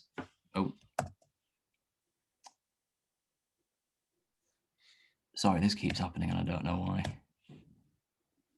Can you still see my screen if it's? Yep. Yeah, no problem. Yes. No yes, problem. Okay, I'll leave it like this then. We don't see the title though. We, I mean, probably the same that you see is what we see. Ah, now we do. Okay. How's that? Perfect, better. Oh no, you know what? This is gonna get. I'm gonna go back to this and risk it. Okay, there we go. Yeah, so what I was saying is that as we change where we're looking at in the flow, and we change this, the R coordinate, these branches of the dispersion relation are going to change their shape on this plot. And consequently, these points of intersection are going to be different, and therefore the local value of Kr is going to change. So I'm going to show a concrete example of this in a moment. But the last thing I wanted to note here is that in this approximation that I've used to get to the dispersion relation, which is really a WKB approximation, the sign of the norm is the same as the sign of the fluid frame frequency. And the consequence of this is that modes on the upper branch of the dispersion relation are going to have positive norm, whereas if we're on the lower branch of the dispersion relation, then we've got negative norm solutions. And this is going to be crucial in a moment. Okay, so what I now want to do is show you how these local values of Kr can change depending on where we're looking at in the system, using an interactive plot, which hopefully won't break down. So if I update this, can you see yes, things? Yes, we can see it. Yeah. Okay. Perfect. So on the left-hand side here, what this is showing us is how Kr varies depending on the radius that we're looking at in the system. And if we pick a particular radius, then this plot on the right-hand side is showing where these Kr values are on the dispersion relation. So we can see that as we change as we change R, the location, the Kr values are going to change. And at some point in the flow, there's going to be a point where this ingoing mode reflects off the flow of the background and is converted into this outgoing mode. And this is how we get reflection. If we then continue further into the system, then the waves start to tunnel, which means that we have evanescent solutions to the dispersion relation. And if we continue further, then eventually we find that we get propagating modes again, and importantly, we get a transmitted mode. So the key thing that I wanted to point out here is that when we get this transmitted mode, which is transmitted into the vortex core, we can see from the plot on the right-hand side that this is still on the upper branch of the dispersion relation. And what this means is that this mode is going to carry a positive norm into the vortex, which means that there's less norm coming out in this reflected channel here. So consequently, in this case, the reflection coefficient, the reflected wave is going to have a smaller amplitude than the incident one. So there's not going to be any superradiance in this example here. But what we can now do is go to a case where we do have superradiance. Sam, just the 5-minute warning. Okay, yeah, that's fine. So yeah, this case here starts very much the same as the previous one. So we start outside the vortex where we've got our in and out outgoing modes. And then as we decrease the radius, eventually we get these tunneling modes again. And at some point, we're going to find that we get propagating modes in the vortex core. But this time, what's important is that this mode which is transmitted into the vortex is now on the lower branch of the dispersion relation. So this mode is going to carry a negative norm into the vortex, which means that in this case, the amplitude of the reflected mode is larger than the incident one. So in this case, we do have superradiance. And the point that I really want to drive home here is that the way that superradiance appears from the perspective of the dispersion relation is through this tunneling from the positive norm branch of the dispersion relation to the negative norm branch of the dispersion relation. And then finally, what we want to do in this case is find a criteria such that we transition from not having superradiance to having superradiance. So the way that we can do that is we can look just outside the horizon and we can see what the branches of the dispersion relation look like. And we can see here that there's going to be some threshold frequency where if we're above that threshold, then we'll be on the upper branch of the dispersion relation, so no superradiance. And if we're below this threshold, then we'll be on the lower branch and we will have superradiance. And if we go back to our dispersion relation and we ask what this threshold frequency should be, then surprise, surprise, we find that it's given by m capital omega h, which means, as expected, we find that we get superradiance for frequencies less than this. So we really can use this dispersion relation approach to see when superradiance will occur. So now what I want to do is apply this to the case where we don't neglect quantum effects. So I've taken to calling this the rainbow case, because what this, the effect of having xi not equal to 0 is to introduce this extra quartic term into the dispersion relation. And this is going to make different frequencies propagate at different speeds. And this kind of frequency dispersion is exactly what causes rainbows. So hence the name rainbow case. And we can then inquire what those KR versus R plots look like in the rainbow case. So already we can see that these black parts of the diagrams are qualitatively very similar to what we had in the vanilla case that we had before. And the main difference at this point is that there's now extra modes in the system which are shown as these red parts of the diagram, and these arise due to this extra quartic term. And what we're interested in seeing is when we get this tunneling from the upper branch of the dispersion relation to the lower branch, because that's going to signal when we have superradiance. So in this example on the left-hand side here, we start with our in and out outgoing modes on the upper branch. They then tunnel and then they emerge on a branch. And in this example here, they're on the upper branch, which is signaled because they have larger values of KR than the other ones. So in this case here, we don't have superradiance. But on this diagram on the right-hand side, the in and the outgoing modes on the upper branch now tunnel to the lower branch. So in this case, we do have superradiance.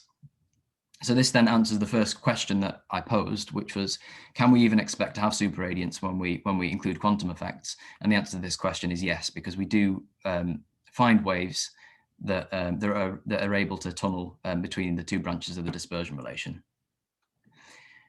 And if we then follow a similar analysis to the one that I outlined before to deduce this threshold frequency, then we find that in the rainbow case, it's governed by this following expression here. So the first thing to note about this is that when we neglect quantum effects again, then this term disappears and we recover the same old expression that we had before. So that's a nice little sanity check.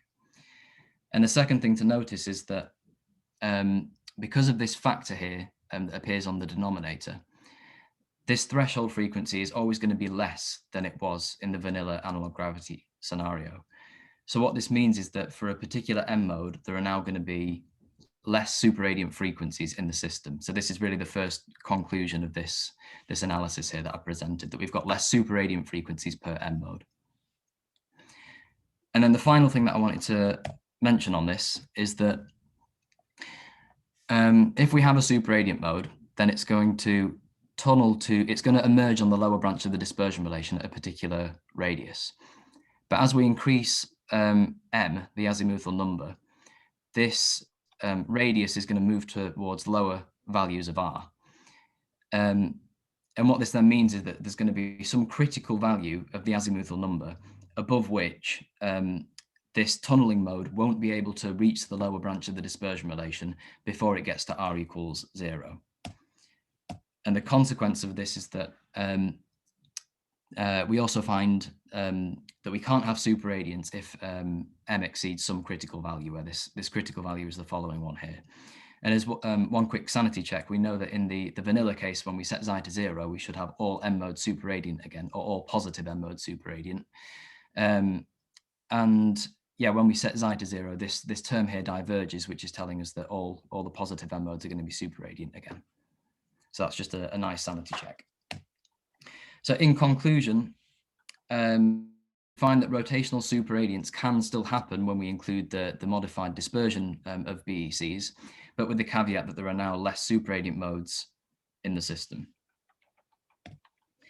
Okay, so I'm now eating into my question time, so I'll go through this last part quickly. But the reason why we should care, there's two main reasons why I think we should care about this. The first is the potential implications that it has for future experiments. And yeah, one of the main lessons from the classical experiments that were done was that dispersion usually has some observable consequences. The naive theorist approach to this would just be let's see if we can push our experiment into a regime where we can neglect the effects of dispersion. But when we did the classical experiments, we found that this actually wasn't really possible. So the idea here was to establish some framework where we could that you could use to estimate the impacts of dispersion on superradiance, so that we know what to expect when we come to do these experiments. And one such experiment that's going to be done in the near future is going to involve a draining vortex in superfluid helium. So surface waves in superfluid helium in the thin film approximation actually have the same dispersion relation as the one that I've studied here. So I therefore expect all the conclusions about superradiance that are presented to also apply to the superfluid helium case. And then finally, this one's a bit more of a stretch, but I'm thinking this kind of work could have some implication for how we understand quantum black holes, whatever such an object may be. So the way that superradiance normally works is that it will continually decrease the angular momentum of the system. But if we have a quantum black hole, then we'd expect its angular momentum to be quantized. And one can therefore ask, how does superradiance occur in this case if the angular momentum of the system can only decrease in these discrete lumps? So I think this would be one very interesting question for someone to look at in the future. And one way to approach this problem is to study how superradiance occurs in Bose-Einstein condensates, because vortices in these systems have quantized circulation. So by studying superradiance in this setup, you could gain some idea of how superradiance occurs when your system's quantized. Okay, so here's a quick summary of what I've spoken about. I'm quite far over time now, so I'm just going to let this slide speak for itself and leave it there. I'd like to thank everyone for listening, and are there any questions? Okay, thank you, Sam. Appreciate it. So we have some time for questions. There's actually already one question on the chat that Cisco asked. I don't know, Cisco, do you want to? I'm going to give you the power to unmute yourself. Do you want to ask it? I don't know. Cisco, are you there? Oh, maybe you can't unmute. My bad. I do the opposite. Instead of switching it on, I switch it off. Sorry. Okay. Yeah, Sam, I just had a quick question about your modified superradiance condition. Yeah. When you have negative m, it seems like you can satisfy your superradiance condition. Yeah, sorry, this just applies for positive m's, just for positive m. Oh, I mean, yeah, it's the way that this condition is derived is by inspecting the different scattering possibilities based on the properties of the dispersion relation. And what I did was analyze them M by M, and then deduce from the kind of things that were happening when when you transition from tunneling back onto the upper branch of the dispersion relation to the lower branch. And the conclusion is that for the positive M's, when you're below this frequency, then you'll tunnel to the lower branch. But you can never tunnel to the lower branch if you're a negative M. So this applies to positive M's. Excellent. Okay, thank you. Thanks for clarifying that. That's an important point. All right. Any more questions? Please use the raise hand button.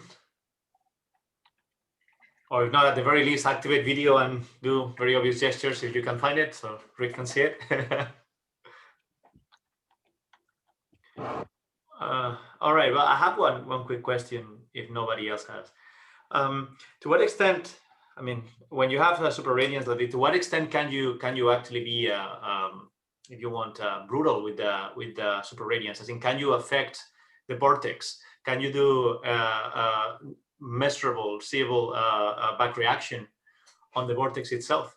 I wonder, or is it like just very small? Because if you could, some cool things that you could do in these analogs that I'm thinking. Yeah, right.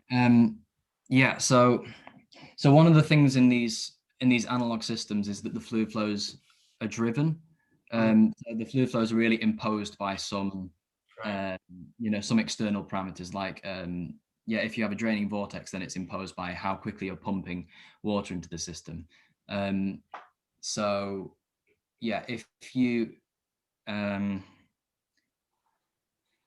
you were to observe some back reaction, then I guess the mode that you were superradiating would have to be quite large in order to overcome that kind of the fact that you're imposing these velocity fields on the system. One thing that I wanted to include, but I didn't think I'd have time, is that so in one of the things with experiments is that when you do the theoretical analysis, is that you assume that you've just got an infinite system, but one very stringent experimental constraint is that all these systems obviously have a finite size, because you can't build an infinite experiment. So one thing that I was wondering in one of these new experiments that's going to be set up is that if you have a circular boundary and you have a superradiant mode in the system, then this mode is going to be continually amplified as it's scattered back into the vortex. So its amplitude is going to grow over time, and it's going to lead to a sort of instability in the system. So in black hole physics, this is called a black hole bomb, and it'd be quite cool to see if one could set up a black hole bomb type instability in these experiments. And to answer your original question, I think at that point, once the instability's grown and you've got a ridiculously large superradiant mode in the system, at that point, you'd be forced to consider the back reaction. Great. Okay, yeah, that's kind of what I had in mind too. So very nice. Thank you for the answer. Yep. Are there any more? We have maybe time for one more question. Okay, but if there are no other questions, then let's thank Sam again. Sam, thank you very much. Yes. Again, thank you for being here at 6 a.m. Well, 6 a.m. for you. I'm gonna pause the recording now. So our next speaker today is Dennis Ratzel from the Humboldt University of Berlin.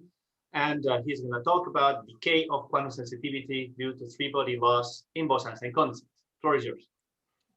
Thank you very much, and thank you to the organizers for having me, and welcome to my talk. I would like to emphasize that this is collaborative work with Ralf Schipsold. Well, you heard a lot of Bose-Einstein condensates, but I would like to give a short introduction to the topic anyways. So Bose-Einstein condensates, as you find them represented most of the time in laboratories around the world, are usually an ensemble of atoms that is trapped by magnetic or optical traps. So it is in a confined region of space, and then this ensemble of atoms is cooled down by elaborate techniques to very low temperatures, such that a huge fraction of the majority of atoms are in the ground state of the trap, which in that case, because the atoms are interacting, is a collective ground state. So it's not the ground state of a single atom, but due to the interaction, it's deformed. But the important thing here is that most of the atoms are in that ground state. But as I said, it's just most of the atoms, so there are always some atoms that are not in the ground state. Sometimes people refer to this as the thermal cloud, for example. But there's also the possibility to have coherent excitations of atoms around the condensate fraction. And in these perturbations will, during my talk, be referred to as phonons. Now, here is a very simple example of a phonon mode of a cylindrical Bose-Einstein condensate. This would be a dipolar mode, and one can imagine this as a density perturbation. Since we are talking about a quantum system, it's also a phase perturbation. And here you see the time evolution of this when it is excited. Now, since Bose-Einstein condensates are basically gas, it is easily deformable by forces. So one could get the idea that this property of Bose-Einstein condensates could be used to use it as a sensor for forces, in particular for gravitational forces. And one example I depicted here. So let's assume that we have a spherically symmetric Bose-Einstein condensate.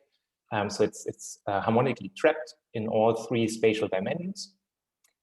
And now we place this spherically symmetric Bose-Einstein condensate in the gravitational field of the Earth. Then the gravitational acceleration due to the Earth will just displace the center of the Bose-Einstein condensate in the trap, and it will still stay spherically symmetric. If there's, but the gravity gradient, so the force gradient of the gravitational field of the Earth will deform the Bose-Einstein condensate. A force gradient can always be seen as the harmonic potential, and so it's a deformation of the harmonic potential, and either it's contracted or compressed, and this depends on the sign of the gravity gradient. Now, this deformation has also an effect on the phonon modes, and in particular, it has an effect on the frequency of the phonon modes. So if we would be able to measure the frequency or the reduced frequency shift of the phonon modes, then we would be able, in principle, to extract information about the gravity gradient that is affecting the Bose-Einstein condensate. Now, one scheme that one can imagine for that to measure that would be to find two phononic modes that react differently to the gravity gradient, so that they have a different frequency shift. And then we would prepare a state of these, an initial state of these two modes, let them interact, let them freely evolve with their different frequency shifts, and then let them interact again. So forming something like a phononic Macht-Sender interferometer. And then in the end, we would read out the state of the two phonon modes. And so in principle, from that would be a scheme to infer this frequency shift and then do a measurement of the gravity gradient. Now, another a bit more simple example is the situation of that I'm showing here. So we have an oscillating mass. Let's say it's a gold mass, a very small gold mass, and the gravitational field of that gold mass is then also oscillating at the position of the Bose-Einstein condensate you see on the left. Again, this is this easy example of a cylindrical Bose-Einstein condensate. And if this mass is oscillating in resonance with that phonon mode, here again, this is this dipolar mode that I've shown you before, then it can excite this mode and create phonons. And if we would be able to measure the number of phonons, so at the end we would measure the phonon spectrum in the Bose-Einstein condensate, then from that, in principle, we could infer information about the gravitational field of that oscillating mass. So this would be now a resonant measurement scheme. Now I've told you about measuring gravity gradients, and I've told you about measuring oscillating gravitational fields. So how about oscillating gravity gradients? So one could get to the extreme idea and ask if that Bose-Einstein condensate and phonons of Bose-Einstein condensates could be used for measuring gravitational waves. And indeed, there are discussions or articles discussing this question since 2014. Now, these Bose-Einstein condensates are really cold, really well controlled, and higher phonon modes are in the quantum ground state. So it is very intriguing to think that one might apply methods of quantum sensing to this measurement scheme using phonons and Bose-Einstein condensates. And indeed, most of these articles discussing this topic are looking into quantum sensing with applying quantum sensing techniques to this. Just as a reminder, so quantum sensing works the following way. Let's assume we have a one-dimensional system, just a single mode of our phonon field or a harmonic oscillator. And we look into the phase space representation, the Wigner phase space representation here. So we have the X quadrature and the P quadrature of that field, the components of the phase space. And this is representing the ground state of the system. This circle is the outline of the phase space distribution of that state, of the ground state. Now let's assume that there is an effect on the Bose-Einstein, on our harmonic oscillator here, that creates a displacement in the X direction. Now, in that case, our ability to measure that effect is the larger, the smaller, the less the initial state and the final state overlap. So effectively, to maximize our ability to measure this effect, we would like to minimize this overlap between the initial state and the final state. Now, there's one obvious way to do this, and that is to squeeze the initial phase space distribution in the X direction. So we use the information that we have about the expected signal that we want to measure, namely that it will induce a displacement in the X direction, to create an initial state that is tailored towards reducing the overlap between the initial and the final state to maximize our measurement precision.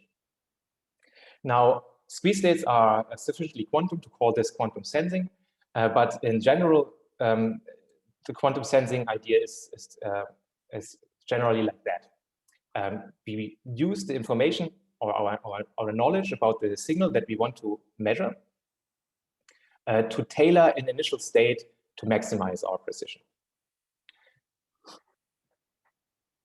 Now, as I told you, a Bose-Einstein condensate is an ensemble of atoms. So it's not perfect. There's a lot of atoms that are not in the ground state. There's this thermal cloud, but even worse, these atoms do not just scatter inelastically, but they also tend to form molecules. And that leads to a process that is called three-body loss. So you have three atoms from the Bose-Einstein condensate, and they come together and form one molecule, and the binding energy of that molecule is distributed between the molecule and the third atom as kinetic energy, and then those leave the condensate. So we lose three atoms from the condensate, and this process then induces noise, of course. And noise has a profound effect on the quantum sensing ability, and that is mostly what the rest of the talk will be about. Now, a simple model to describe the situation is to use an interaction Hamiltonian, and that contains three fields. One field is that of the slow atoms, so our Bose-Einstein condensate. Here, this is non-relativistic field operators, so this is just really annihilation operators here. And you see, this is to the third power, so here three atoms are annihilated. And this is the molecule field, so one molecule is created, and this is the fast atom field, so one fast atom is created. And then there's an interaction constant. So this is the Hamiltonian describing the process that I've shown you before, the three-body loss. Now, we are only interested in the time evolution of the Bose-Einstein condensates. We don't care about the molecules and the fast atoms. And in particular, we assume that the binding energy of the molecules, so this excess energy, is so large that molecules and fast atoms are leaving the condensate very quickly and don't come back. So we can always assume that the state of the molecule and the fast atoms is the vacuum state. And then we trace over these fields and just discuss the slow atoms or condensate. And we also assume that the spatial dimensions on which this process happens are much shorter than the extension of the Bose-Einstein condensates. So all the boundary conditions of our Bose-Einstein condensates don't play a role here. And then we can use the Born-Markov approximation to obtain a Lindblad master equation. A lot of you will have seen something like this before. For those who are not, I will shortly explain that here. This is now the time evolution equation for the density matrix operator, in our case, of the slow atoms. This part in front here is just the free evolution. It's the unitary evolution part. And the part behind here, this is a non-unitary evolution part that is now coming from our three-body loss. So there are three atoms. As you see, there are three atoms annihilated here. And then there is another part that we need for consistency. And this great large gamma here comes from the interaction strength and some other properties that we had before. So now we have a time evolution equation for the state of the Bose-Einstein condensate, including three-body loss.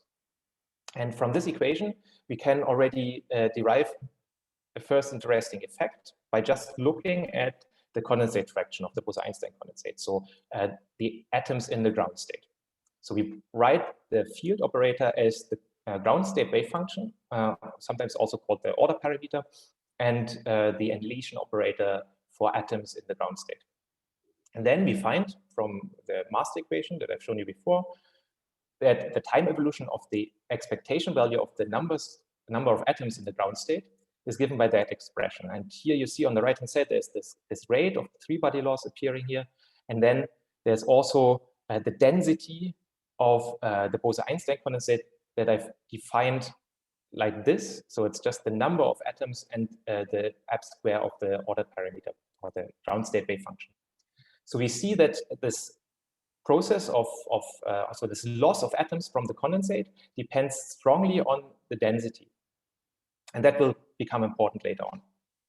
Now, in the next step, we can look at the phonons, and we add to the ground state part of the field operator a perturbation part that contains all the higher modes.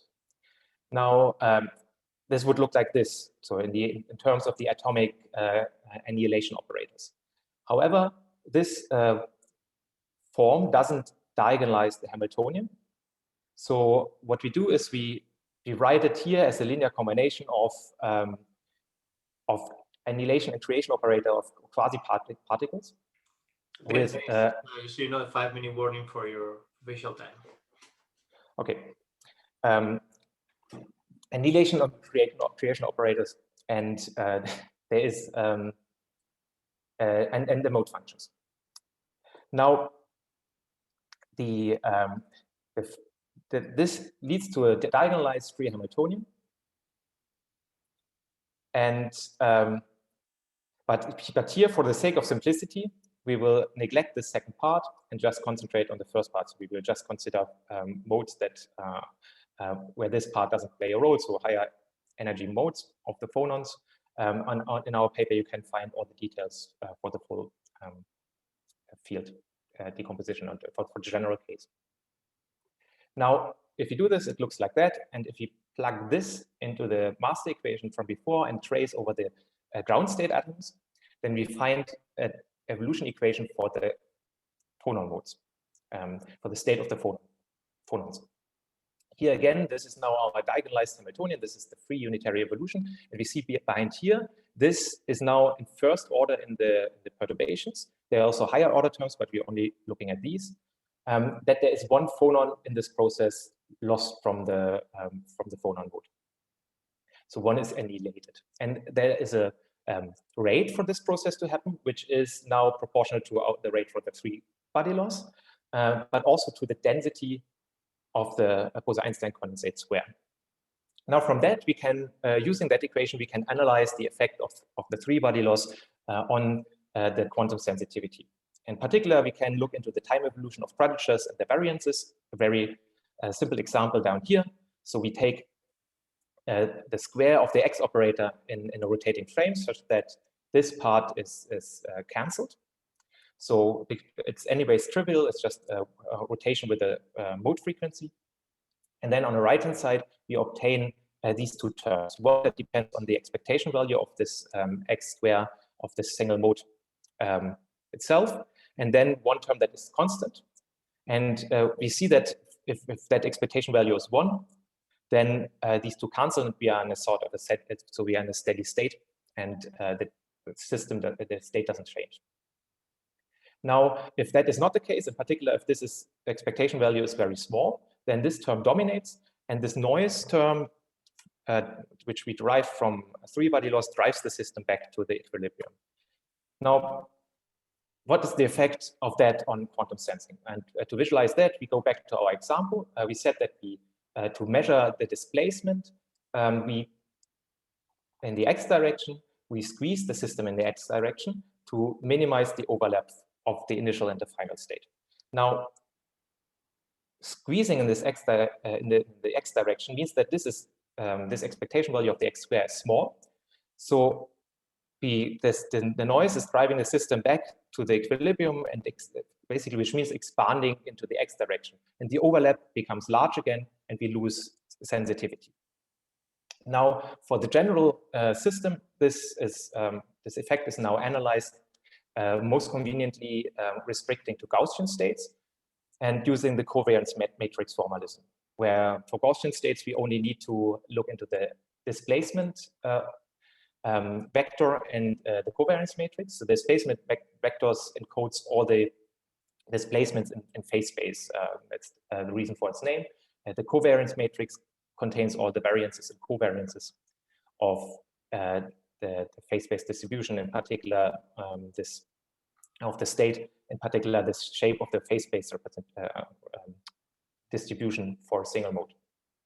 Now, the effect on the quantum sensing can be analyzed using the tools of quantum information, quantum metrology, in particular the quantum Hammar-Rao bound and the quantum Fisher information, which gives the quantum Hammar-Rao bound gives the minimum precision of parameter estimation optimized for all measurements. So here you see this expression, the variance for parameter estimation of the parameter theta is bounded from below by 1 over the square root of the Fisher information, and this Fisher information mathematically formalizes what I told you before about the overlap of the initial and the final state.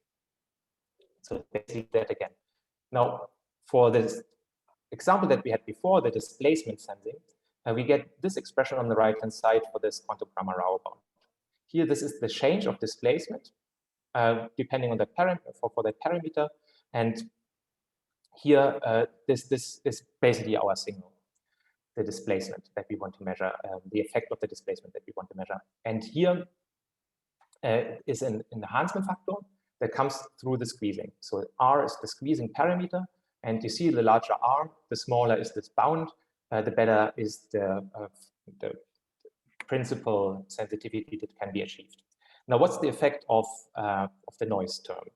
And that is another factor, square root of 1 plus e up to the 2r gamma I t. Gamma I is the noise rate.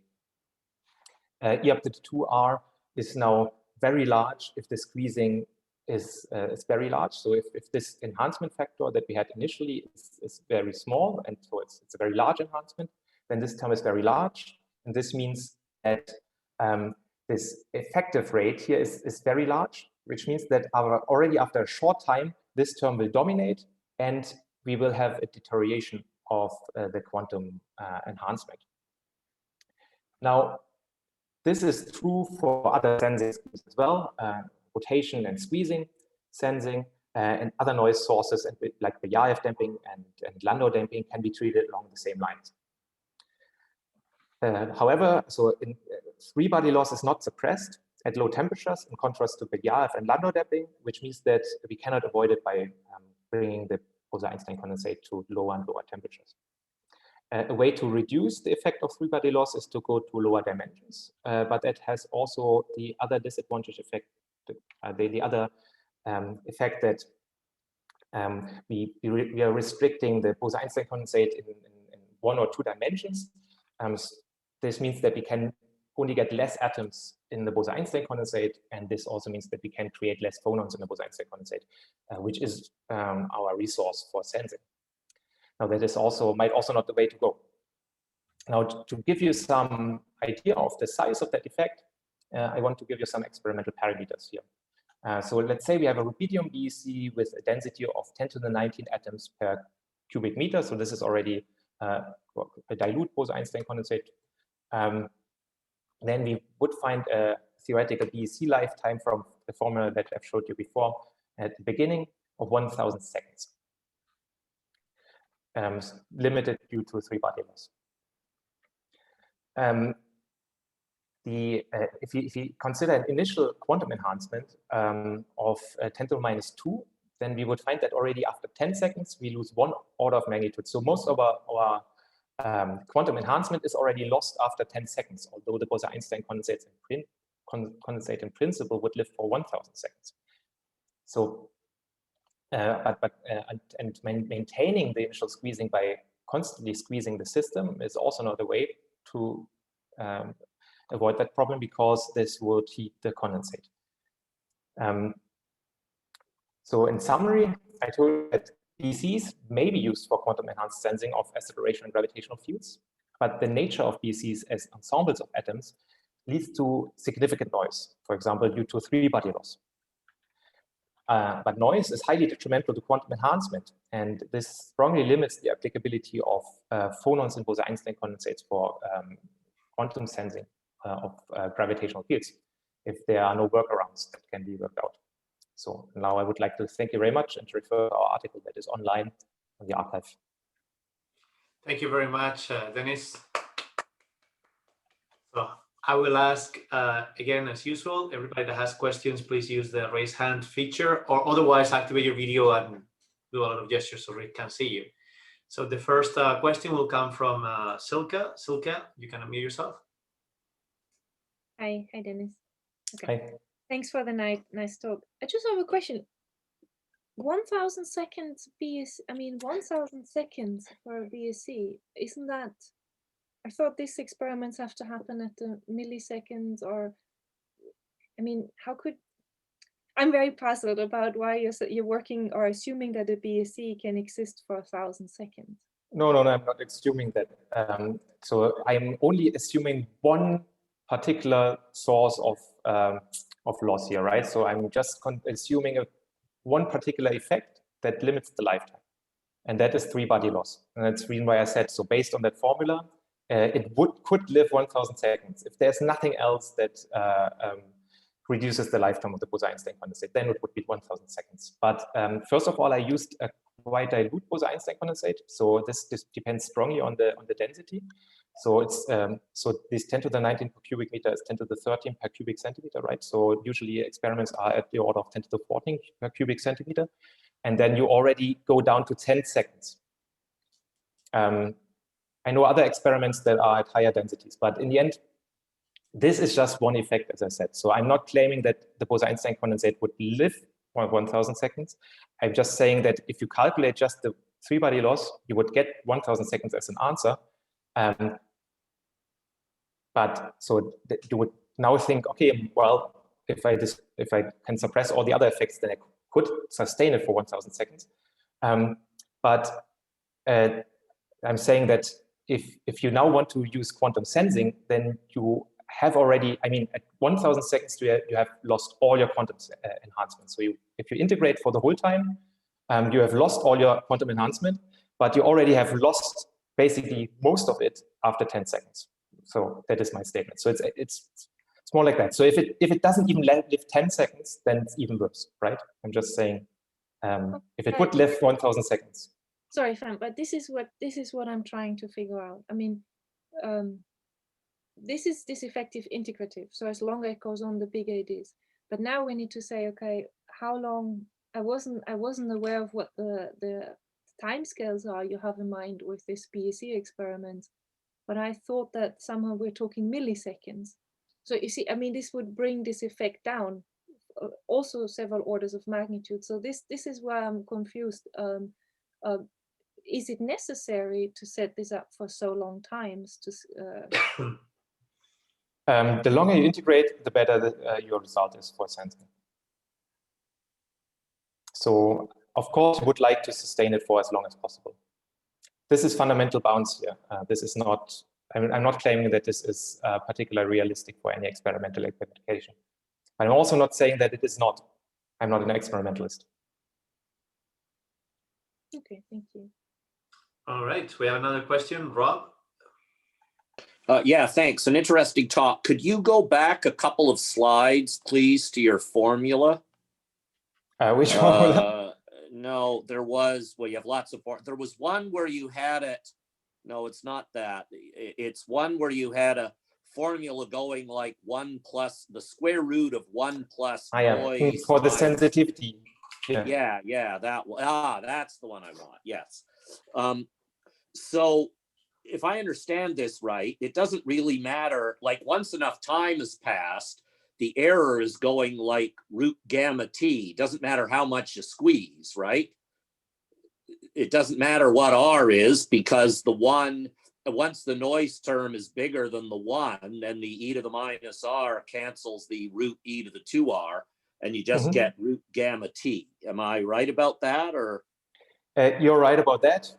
This is also in the range of approximation here. At that point, if you are in the timescale inverse gamma I, then you're already at this range where you lose the whole Bose-Einstein condensate.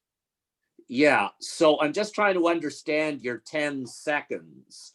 Like how big is that term relative to the one after 10 seconds? Is it comparable? Is it dominating? So the point is that if, let's say, gamma I is 10 to the minus 3, that was the parameters that I used, and you have you have e up to the minus R being 10 to the minus 2, then e up to the 2R is 10 to the 4, which means after means e up to the 2R times gamma I is 10. If t is 10 seconds, this is 100, which is much larger than 1.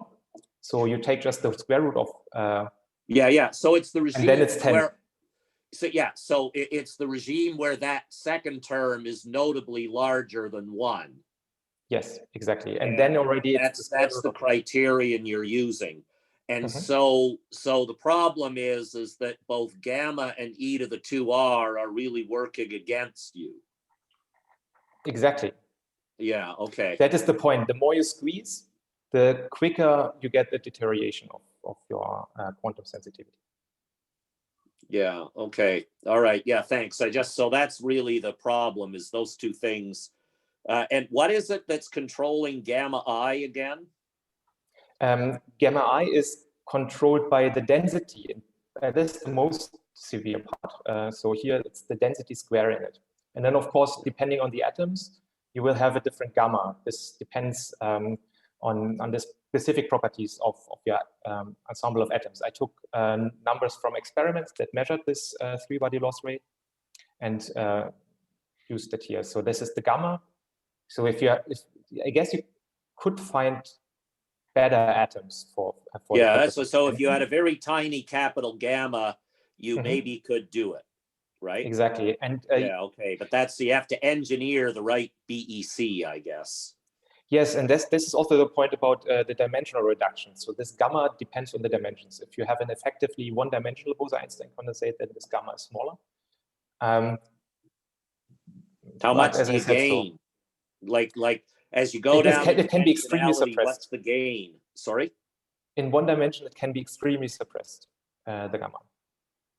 So one option I see is to use something like an optical lattice of one-dimensional traps.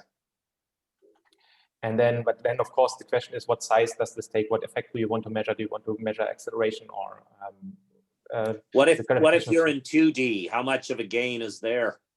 Yeah, there is a lot more literature about 1D than about 2D, so I wasn't able to find much about 2D, but it seems not, I mean, from the few things I found, it seems not that much.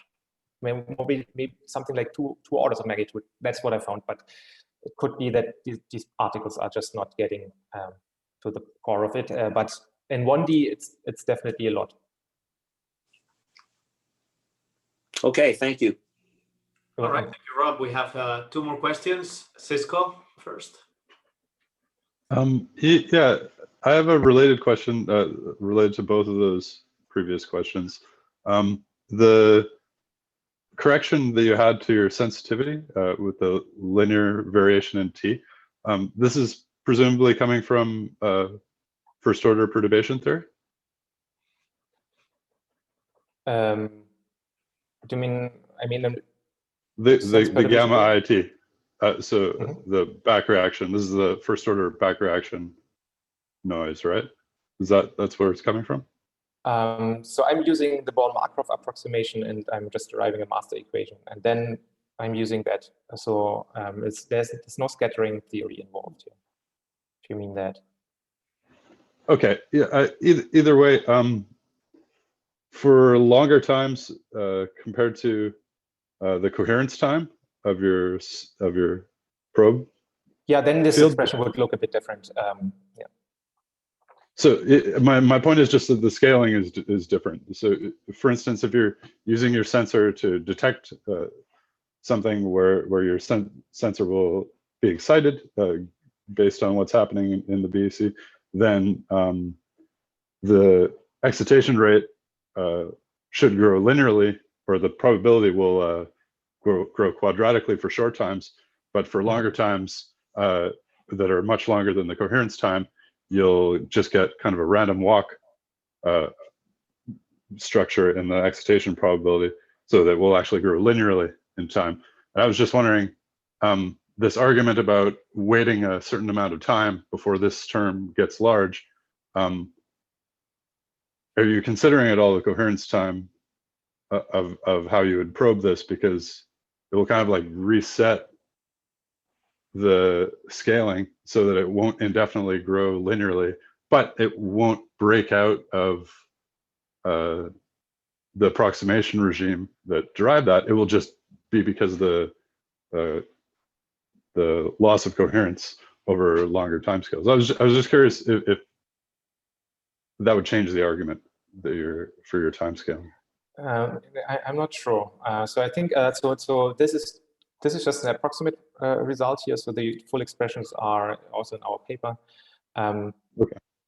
Yes. So if you get into the regime where gamma t is of the order 1, then you're anyways in a bad regime, because this means that you already have lost a lot of your atoms due to 3-body loss, not just phonons, but really the atoms. Okay, and this is all independent of your laser, or like how you're probing it or imaging it, right? Yeah, this is just not thinking about probing internal at all here at the moment. Okay. So this is just really the information that is in the state of the phonons. The question, of course, is how do you get that information out? You need to couple to some transducer, like maybe through what you have developed or are you about to develop. But in the end, one need or time of flight measurements or whatever, some measurement, and that of course would then through measurement back action would reduce the sensitivity again. But this is just the principal limit that you could achieve. Okay. Okay. Cool. All right. Thank you very much, Cisco. We have a question from Albert. Yes, so I mean, naively, I guess there are a number of reasons why that would not work. Naively, one would think, well, the problem is because I'm squeezing in space along the spatial direction. But if I could somehow arrange things so that both what I try to measure, I guess there are other problems where I was squeezing along the p direction, then presumably this problem would not. But I can see that, for example, maybe then the excitation you're looking at would become larger than the size of your BEC. And a related question is, wouldn't here, you were working on the rotating frame, but for this discussion, isn't it important in the end that we go back to the non-rotating frame? And so wouldn't this picture you have here actually be rotating if it's in a trap, in a harmonic trap? Yeah, you can, of course, also do the whole thing for the non-rotating frame. I mean, you can, this is just the visualization. I mean, at the end, these equations, I mean, this is just a formal trick. I mean, we're using at some point the rotating wave approximation for some examples in our paper, but we can also do this generally. And this is just a visualization in the end. So these expressions here, I mean, give you the time evolution of the covariance matrix. You can just then transform back in the rotating frame. But really, the question was, if you initially create a probe state, and then you apply some after some time or during some time some signal on it, some effect, then what is the principal sensitivity for estimating the parameter that is imprinted through this effect? But if I just try to understand intuitively, I mean, when you create this squeeze state, you know, for the excitation on top of the BEC, I mean, if it's in a trap, a harmonic trap, would it be rotating? I mean, the phase space distribution. The phase-space representation would be rotate. Mm-hmm. So, but of course, you would let's say you have an instantaneously imprinted parameter, so very short time at let's say after a time that you let the system freely evolve. Then, of course, to create your perfect probe state at the beginning, you would need to know at which time you will apply that signal and in which direction it will displace. So that is what I meant with knowledge about your signal that you want to probe. And with that knowledge, you would create your squeeze state at the beginning. So you would squeeze depending on the direction that this rotated ellipsis would then be at the time where the effect is applied. Right, but then, you know, the point I was mentioning, that is then sort of oscillating in time, right? So the high density of the squeeze mode, it would be kind of breathing. So it would be, as far as the x direction, which is the relevant for the density, which seems to be what is dominating, you know, this effect that you're considering here, it would be oscillating in time, wouldn't it? Or yeah, no. What you mean that? So this is in a rotating frame, and so this is just something that happens to the covariance matrix, and it's always the smaller axis that is expanding. So it will always do this. But now we can rotate that, but it will still do this, but now rotating. So it will always expand the smaller axis of the ellipse. The noise. The noise will always expand this smaller axis. Maybe I'm not getting your point. So you know, I mean that yes, but somehow I guess that the simple intuition that that if you have a mode that is becoming over dense, which would correspond to squeezing along the x direction, that's when these three body losses somehow would become more important. But somehow that intuition then, when trying to connect with the mathematics here, as you move back to the rotating frame, I guess. Yeah, it's not important which direction you squeeze. You can squeeze any direction, the x or the p. It just will drive the system back to, like here in this case of the covariance matrix. It will drive it back to the identity. I see from the proportional to the I'm just trying to understand this intuition, but maybe that whether it's really true that it's the effect is coming from the fact that, but then you would have these oscillations in time that I guess you don't see in this formula. So maybe that intuition I had is not entirely correct. I mean, I was thinking that whenever you have over densities, I mean, if you have your squeezing mode, which is rotating in phase space, it means that it's kind of breathing. I mean, if you look at its, or maybe not. Okay, so you have a given mode. So maybe it's in terms of oscillation. So maybe my intuition was not, was a little bit misleading. So maybe that's not. All right, so we have another question from Silke. Hi. Just one more question. Have you, how would it change by working with superfluid helium instead? Good question.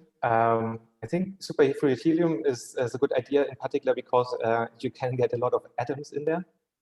But on the other hand, I don't know what I mean. I think it's stable, and I think it doesn't have that problem of three body loss because it's not forming molecules, right? well, but you have, this is where, I mean, you have losses in a strongly correlated system, right? So this might cause other problems.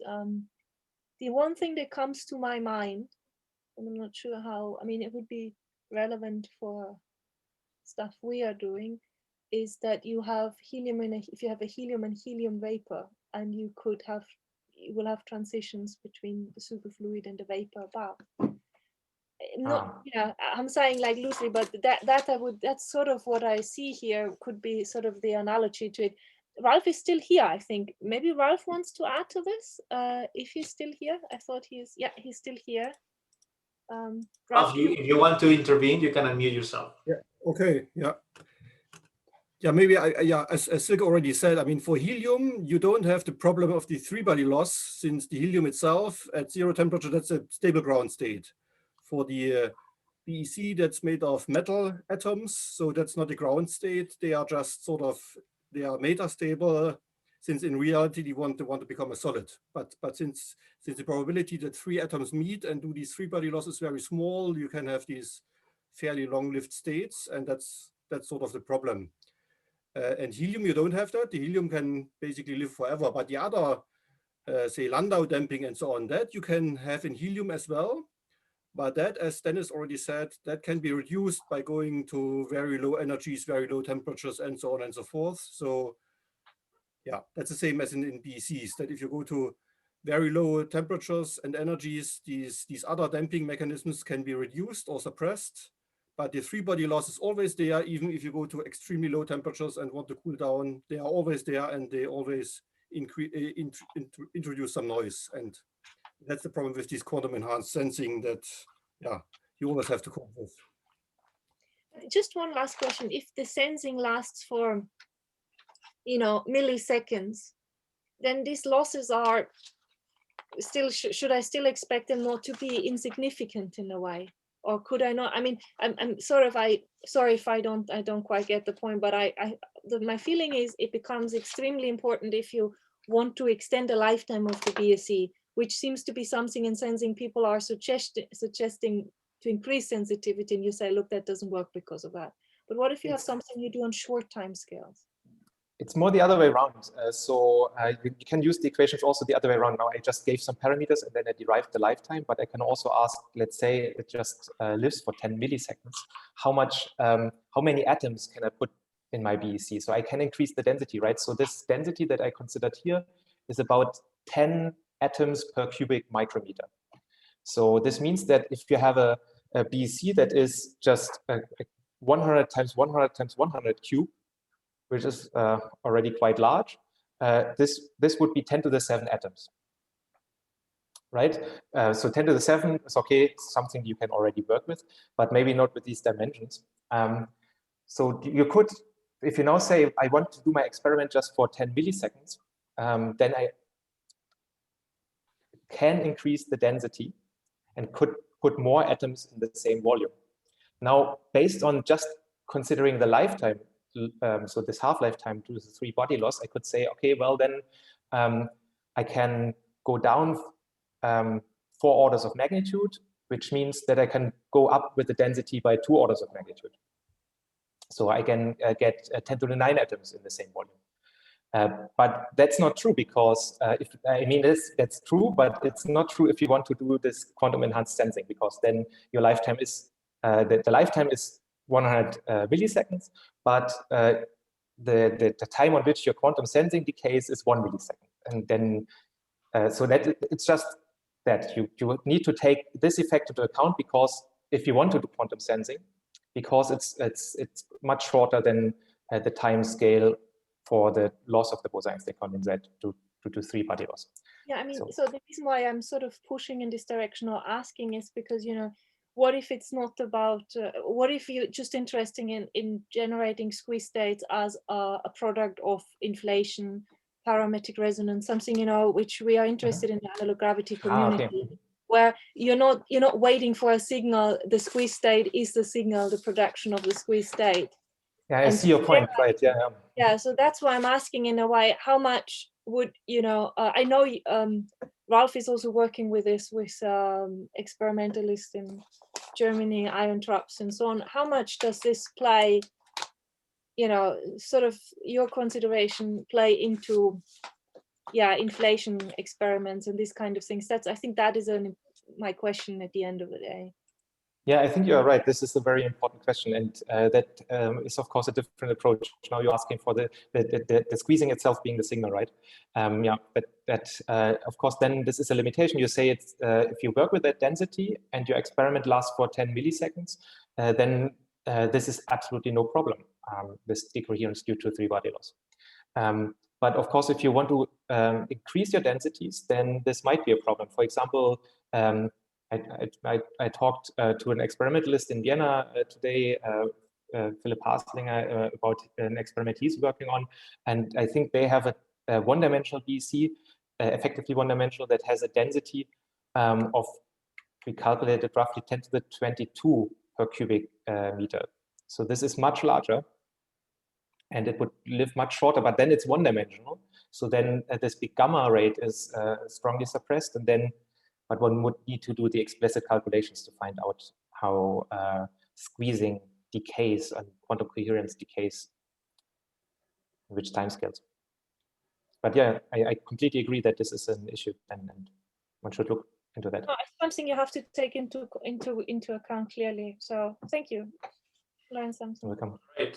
So we have one more thing. Maybe let's make it the last question of the session, Cisco, and if you could make it as brief as necessary, but.